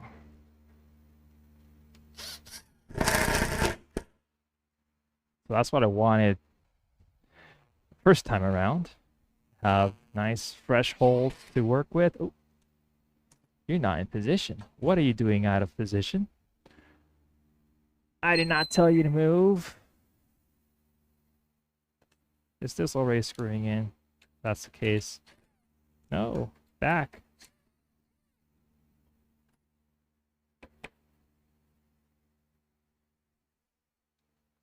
Just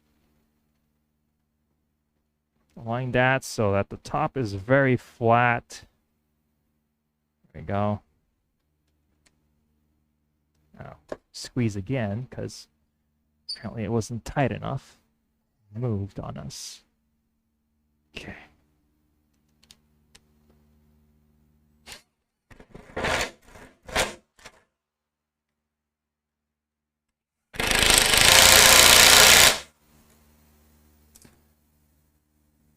We're good there. Now for the tabletop,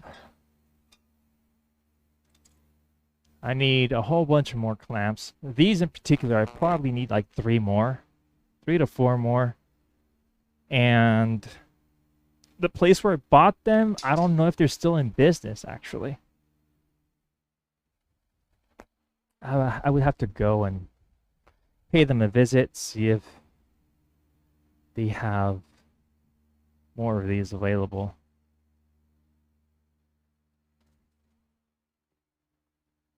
Let's block the wood off. And we just need to bring the tabletop in. Just align the screw here.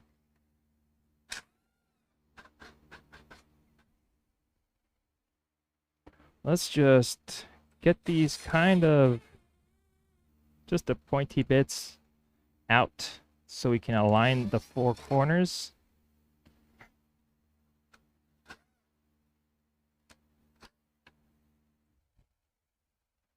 Then after that, it's just a matter of bringing all of them back on. Okay.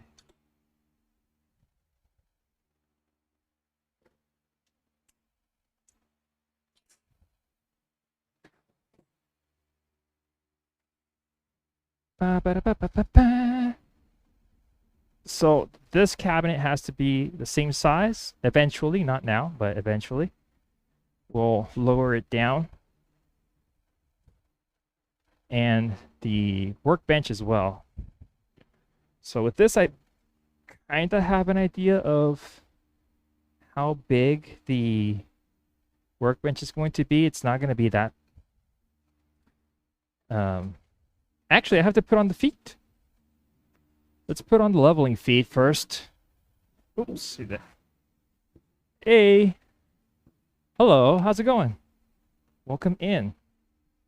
I'm just modifying a workbench here to fit the planer. I have a little lunchbox planer that needs hey, Woodcraft by Owen, hello. Welcome in. Thanks for stopping by.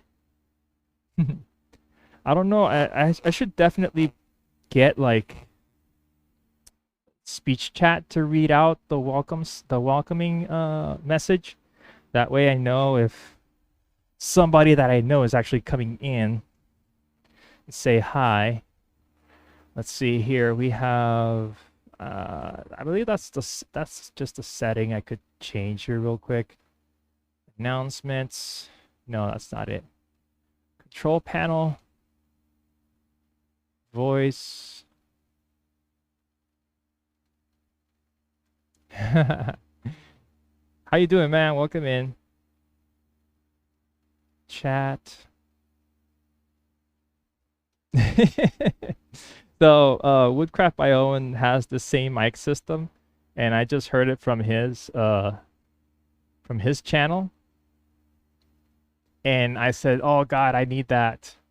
I need that that microphone system because let's see. No, read symbols, read emoticon messages. No, where can I actually get this to read out the welcome messages? Is it whispers? Maybe? No, that's whispered. Oh, very well. I just I did not I'm not using it without any filters. I only have the noise suppression and some gain. But because the extractor just makes it sound like there's static all the time and it's a little annoying. So I decided to just use the noise suppression, and everything is just super quiet. There is some maybe noise that comes in from time to time, but not a whole lot. Okay. Oh, here we go. Read out messages. There we go. Welcoming. Followers, hosting. We could post the hosting. Rating. We are good there. Let's do that. So now whenever somebody jumps in, I should be able to hear it. Okay, I was at the feet here. We're doing feet now. Let's take these off because it's a little easier to work with. Without these bases on, the feet themselves, let's just put the base on. We have the screws right here as well. So I'm modifying this table so it will, at final dimensions, will be the final dimensions of the table saw. So we'll probably end up using this one to change out that one, this other bench, in the future, because we also want to modify this bench later on. But right now I'm modifying it so that we can put the planer on with some extension wings that we're gonna cut real soon. I'll probably cut it up right now actually. We'll do 2 torsion boxes that will just sit on top. They're going to be screwed onto the top. And the torsion boxes will help with, hopefully, it will help with planar snipes. So we really have to get them very well made, very straight, very flat. I have to check if this is still flat enough to use. If not, then we'll figure it out. But if that's the case, if it's not as flat as I would like it to be, then we'll improvise. We'll probably scrap that top and put in make a new one. Maybe not now, because making a new torsion box takes up a lot of time. But we'll do two small ones. And we'll go off from that.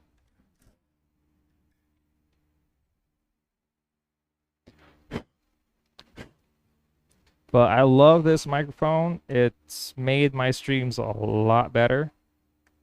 Nice, silky smooth voice. I mean, I don't have as deep as a voice as Owen, but, you know, my voice is not that sexy.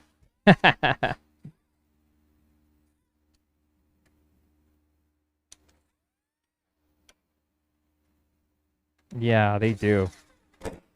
Yeah, the isotunes were like crunchy. I don't know. I guess that's a describer, like crunchy.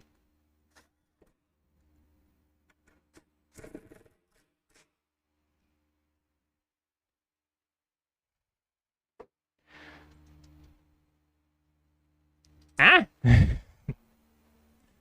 Next, what? Oh, OBS bot, yes. OBS bot or OBS cam? Is it OBS cam?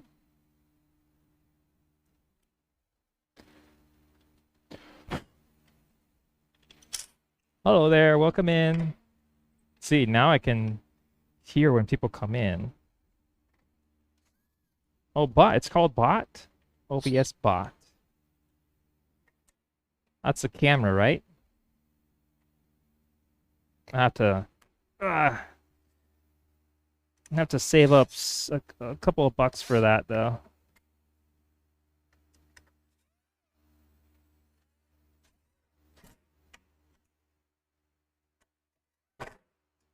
Uh-huh.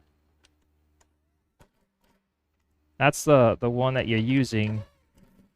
Boyd's using it as well, and it's really cool. I like it. It's like, wow, that would save up so much time. Let me just give Owen here a shout out.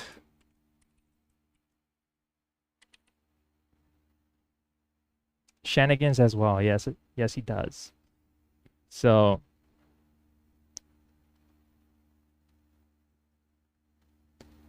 Owen, Shenanigans, Boyd, me, Buck. Oh, Bad Dad that has one too. I haven't seen Bad Dad streaming. Exactly. It's like I haven't seen him streaming.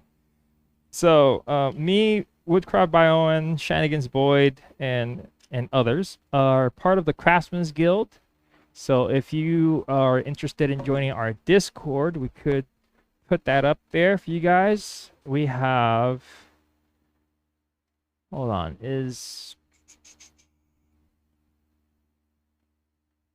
yeah, I can imagine. So let's put that on there. Oh, there we go. Thanks, Buck. Thank you so much. So we're part of the Craftsman's Guild. If you guys haven't joined our Discord channel, you can. Everybody's welcomed. Group of crafters and makers who are very helpful. You guys, if you have any questions, and we're a group of makers and crafters. We are just a community that wants to help out and other crafters and makers. So if you're interested in learning new things, or you just like watching this type of content, be sure to follow. You're more than welcome to join Discord. Hopefully we can catch you there. So, well, you're all welcome to join. Let's see here. Let's just knock these feet into place. These aren't meant to be like shop feet, shop cabinet feet, but it's what I got. Okay, that is on. This is the front. That's the front. We'll just move this right on in there. Why doesn't this have two screws here? I don't know. I'll figure that out later. Right now, I just want this on there.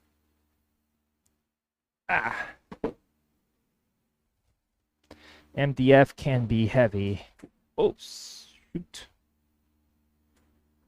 It's just pushing the cabinet away from me.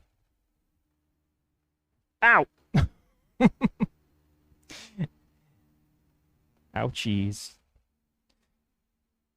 Ah, right. I have the screws kind of poking out, so that's not helping me out right now.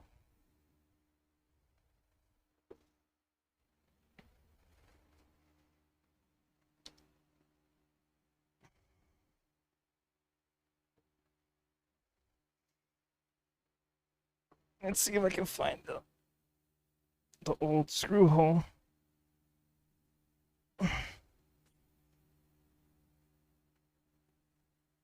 Come on, there we go. Okay. It's probably not going in because it's catching on the other side. Just kind of make sure that doesn't move out of the way. There we go.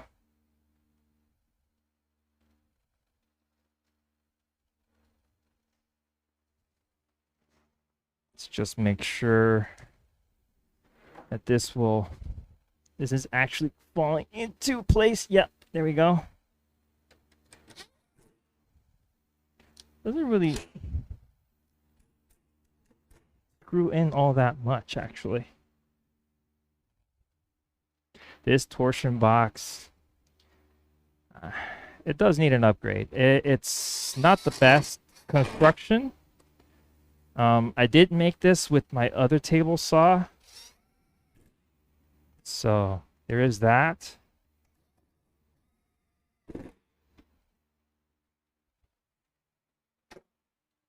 I tried to keep this as straight as I could, but you know, there's only so much I could do with what I had at the moment.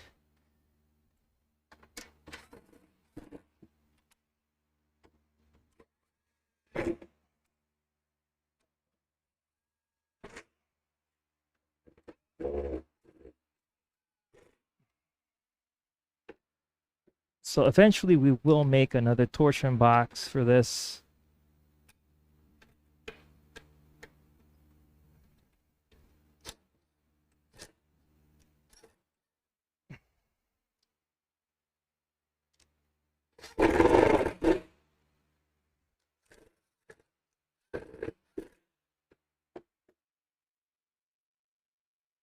Okie dokie.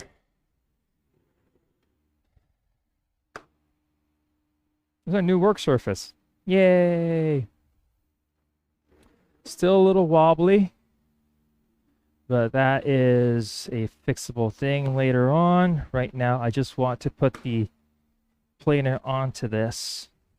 And we could technically screw it on. Okay, let's lift this thing. Oh, God.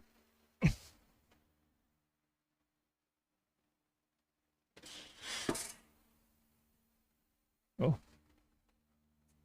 What am I seeing here? Hold on. I'm hearing something. Oof. Oh, it's Build a Builder's channel. I kind of opened it up on the side here. Let me just make sure. I think I am following. Yes, I am. Okay. So there's a follow there. Ooh, I was like, huh? I'm hearing voices. Where's this coming from? Okay. I have to set this up to be centered. Doesn't really have to be centered, but somewhere close to.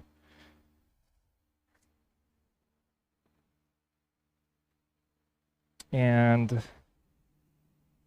I'm guessing this is the center point, this screw right here. We can kind of put it aligned to that. Yeah, I think so. We're good there. Still, I want to measure up, make sure that it is actually a center. We're looking at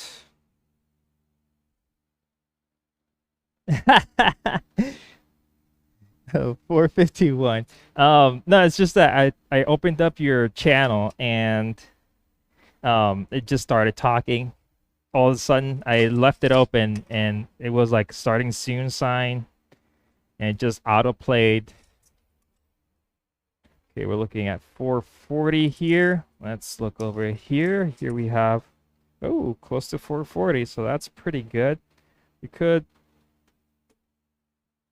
kind of nudge it to 439, 439,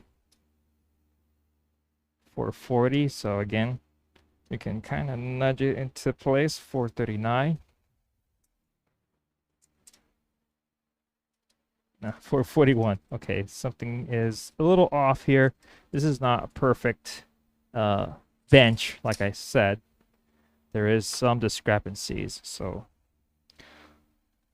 we'll make it work. Right now, we are pretty good. What I'm going to do is I'm going to put on some screws here. Make sure that this is bolted onto the top so it doesn't go anywhere, so that the weight of the panels don't like flip it back and forth, because that was happening. Let's look for our long ass screws. We have some long ass screws right here, 3.5 inches. I don't think we need this much. That is very dusty. Let's see if this will not go through this hole here, because this does have 4 different holes to use as a screw mount. this one actually could work. This is too loose, so that's a no there. I could run a bolt through later on. But for now, we'll use this. And I don't need this massive screw. Let's see if the other ones are the same. If not, then I'll have to find a screw with a washer that will. Yeah, these screw heads are a little smaller, but still, they'll probably work. We could use these. So we'll grab 4 of these. Let's look for our extension for the drill so we can work a little bit more comfortable. The right angle bit is actually somewhere else. That's okay.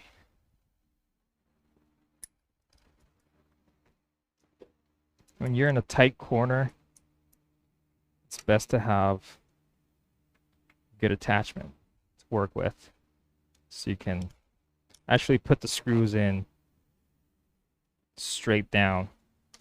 Ta-da! Giant screw holder thingamabob 2000.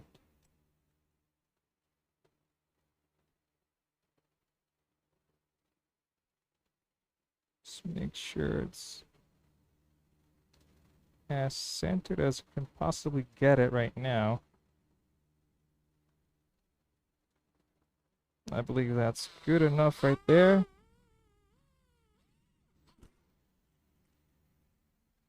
Got one in. Let's go to the opposite corner just to try and grab on.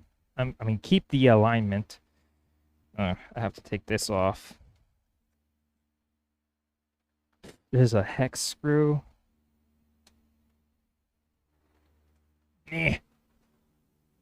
Look for our hex keys here.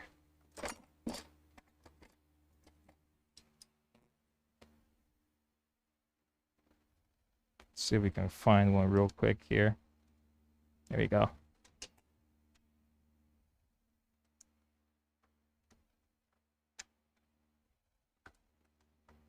Just so I can.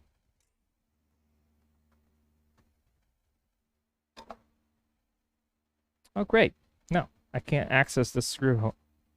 I'll have to use the right angle adapter for this one. So I undid this for nothing. Let's just put this back on here.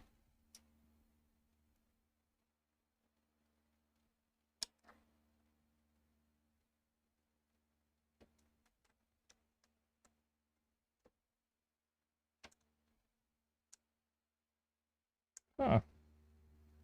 Why isn't it screwing on now?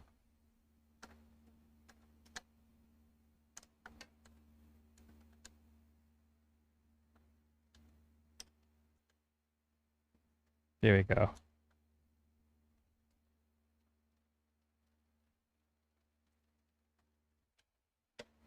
Let's not overdo it on these plastic components, because then they break. Then there's no replacements for it. At least not easily obtainable.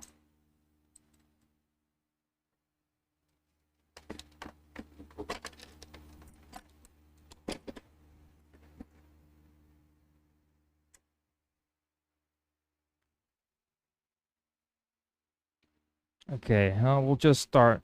We'll just put another one on this corner here. Have it somewhat centered out right there.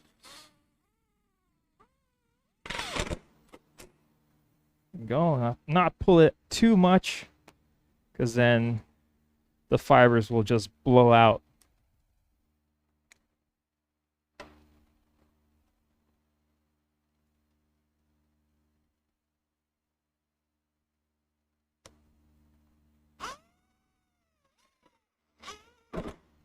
Just need it to stay in place while we work on this. Okay, so now this, we'll have to change it out. Let's see here. I believe that right angle adapter's right here. Yes, it is. And let's grab that. And we have some bits here. No, we're good. Okay.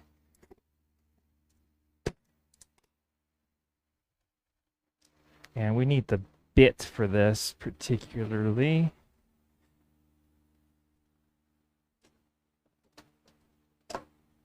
It has to be as shallow as I can get it. So use just a small bit.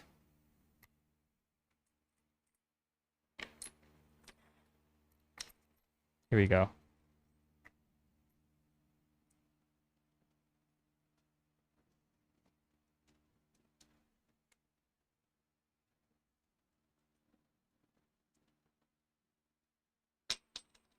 And get away with this as well. Let's see.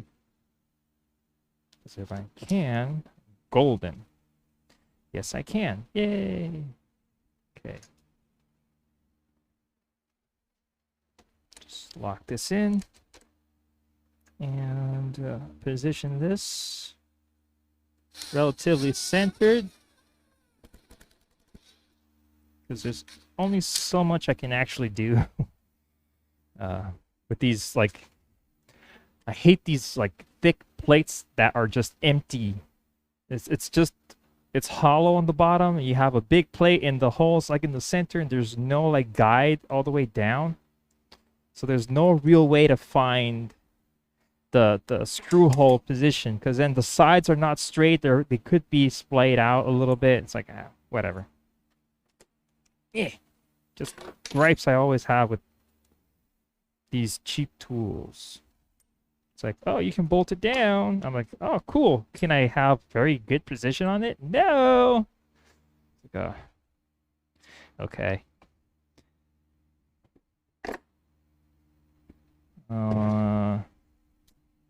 Yeah, I'll keep that there. I've looked for this on that tool chest on several occasions, so we're good. Okay, so technically, I could call this done right now.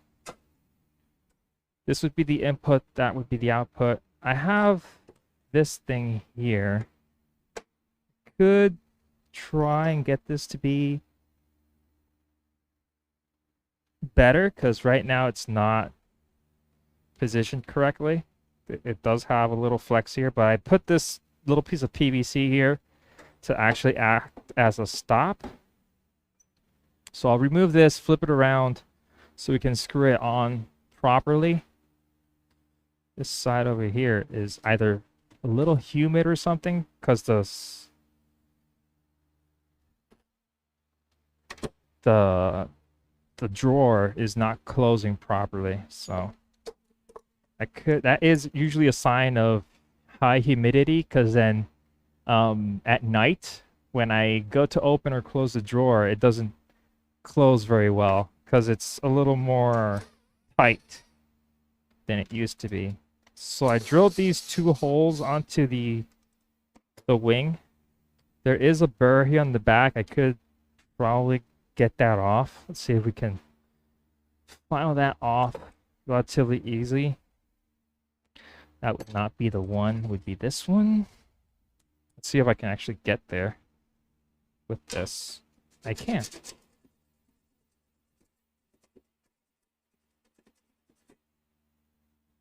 Just want to knock off the little burrs that were left behind. The one over here is the one with resisting the most. Here we go. That way it sits up flatter.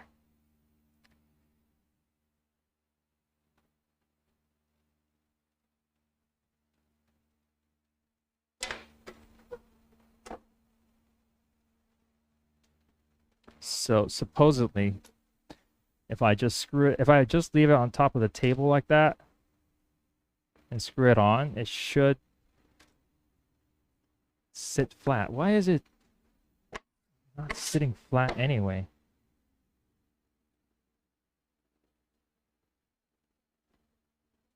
This is weird. Oh, it's ballooned out from the screw holes. That's why.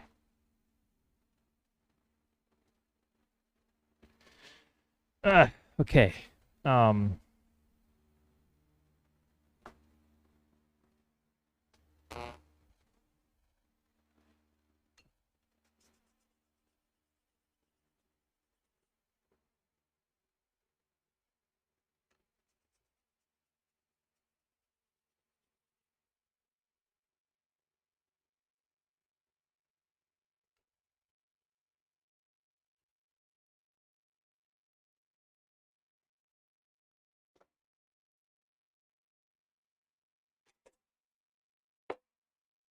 should sit flat now. Yes, it does. Perfect. Okay, now I can screw these in.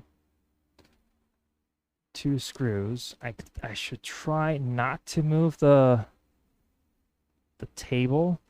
So I have to try and get it right there. Right in the center of this so it doesn't like flex it or move it. Yeah, come on. Work with me. Okay, that seems to be good.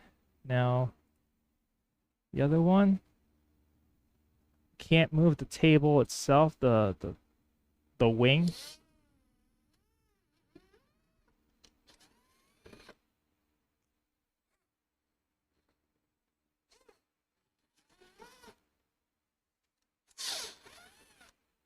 Okay, we're good there. Let's just... No, it lifted it up. Yeah, it's lifting it up. So... Ah, gosh, darn it.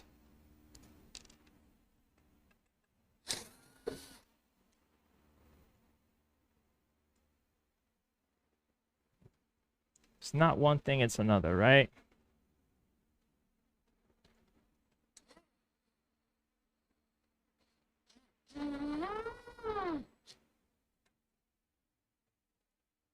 I only have so many tries at this.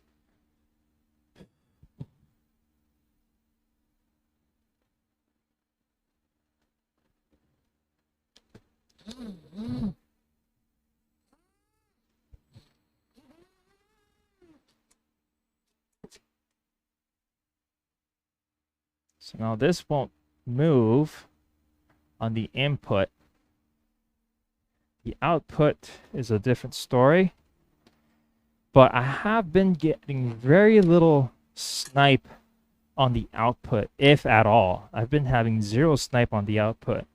Let's see, let's run that test piece. Let's see if I can find it real quick. I believe it was this one. Yep. So this is a test piece. Right now it is loose. So let's see here. Let's go down a little bit.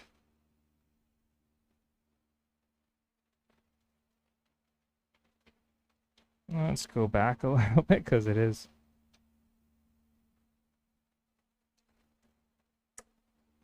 Okay. Just stay flat, will you? Please. Thank you. Oh, another thing is this is high here in the center. So that's throwing everything off. I don't know if I should whack it with a hammer or what. I don't know. But there is a bump there. Right here on the first D of rigid.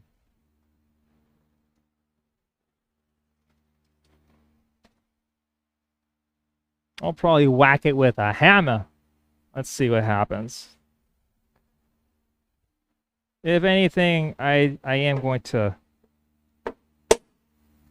change these wings out. I'm gonna get different ones. I don't think this will do anything because, I mean, it is pretty springy.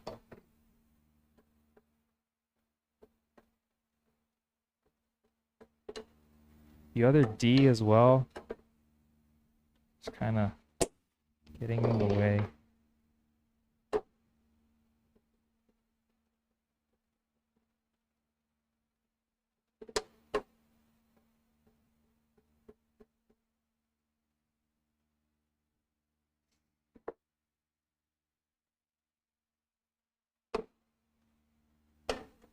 Let's hook the vacuum onto this and see if it comes out better. I might have just really misaligned the table, but whatever. Whatever.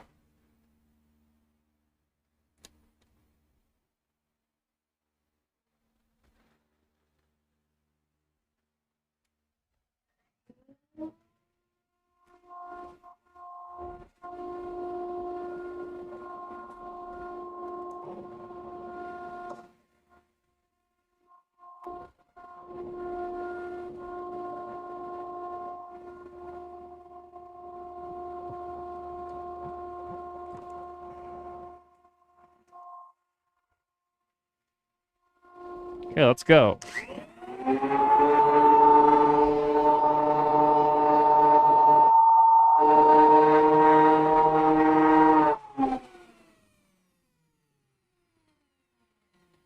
There is still some snipe, but there is also, just run it through this way.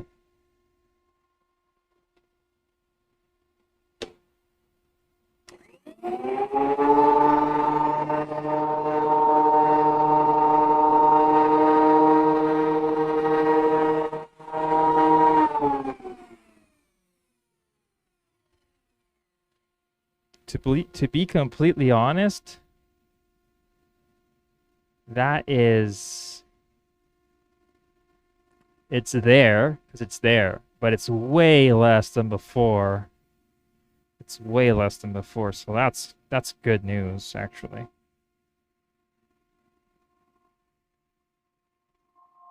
Let's try it again on this side. There's some snipe here. It does feel a little higher. Maybe can get that to be a little less.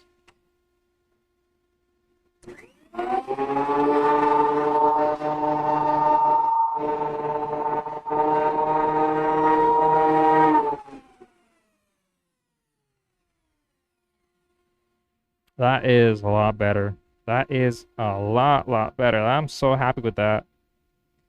And the snipe is, well, a lot more than an inch, so we are good at least with the paneling. We're good here. I don't think we're gonna have too much of a problem putting them together. Just have to make sure that all the snipe is to one side. So what I'm gonna do is I'm gonna cut these down in half, because that's what we're gonna use. If I cut it down in half, I'll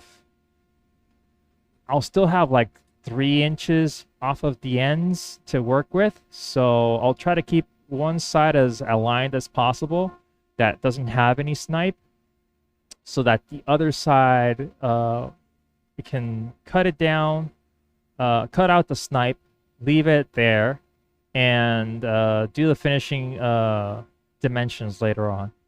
So we are good. Hey, hello. Welcome in. Okay, we are good here. What I'm gonna do is, what hour is it? It is 12 o'clock. So I'm gonna go have lunch. Tomorrow we can continue with the planing of the boards. Hopefully we can have the bed frame, all the panels done. Maybe tomorrow we could cut them up, plane them down, and start with the joining. So I should make some small floating tenons or splines.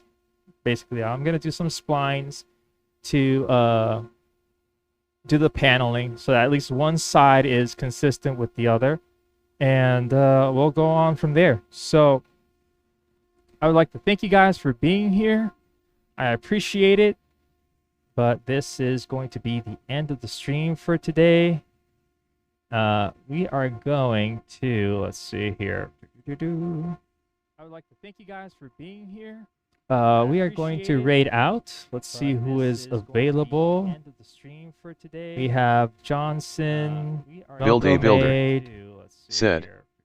Later, have a good day all. Hey, you too, man. Thank you very much. Thank you for being here. I appreciate it so much. Thanks for the coffee time. I appreciate you guys using the channel points. Hopefully you have fun. It's something that you guys enjoy. Later, have a good Buck Naked 78. Let's see here. Said. Have a great day. Let's raid. Let's see if we can find somebody new. Let's go over to Twitch. Closed the wrong window, but we'll open it again. Let's see if we can raid somebody who is Build a builder. trying to start out. Somehow we can hear TDS in this scene. Oh, I don't know. Oh, wait, hold on.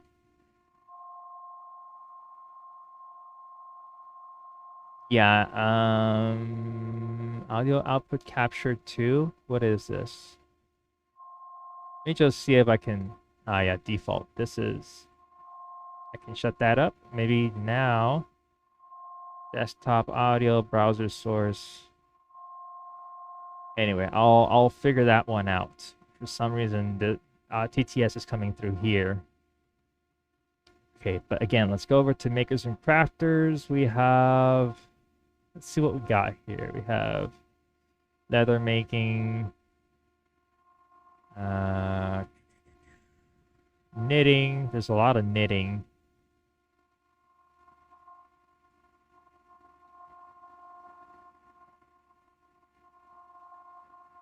.3D printers, CNC work, coffee and gunpla.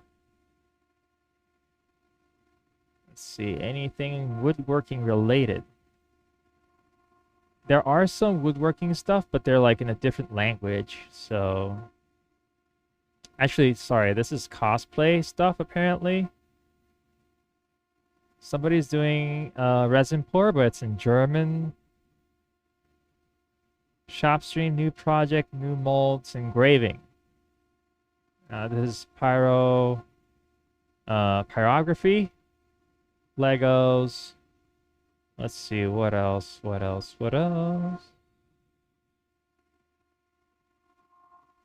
Ah, we have Bibumstead. Let's go over to his channel. Bibumstead. God, this stuff. Okay, let's see if we can. Let's go over to Bibumstead. He's a luthier, I believe. That's the right term. He does guitars. So I will see you guys over there. Take care, and you guys have a good day. Peace.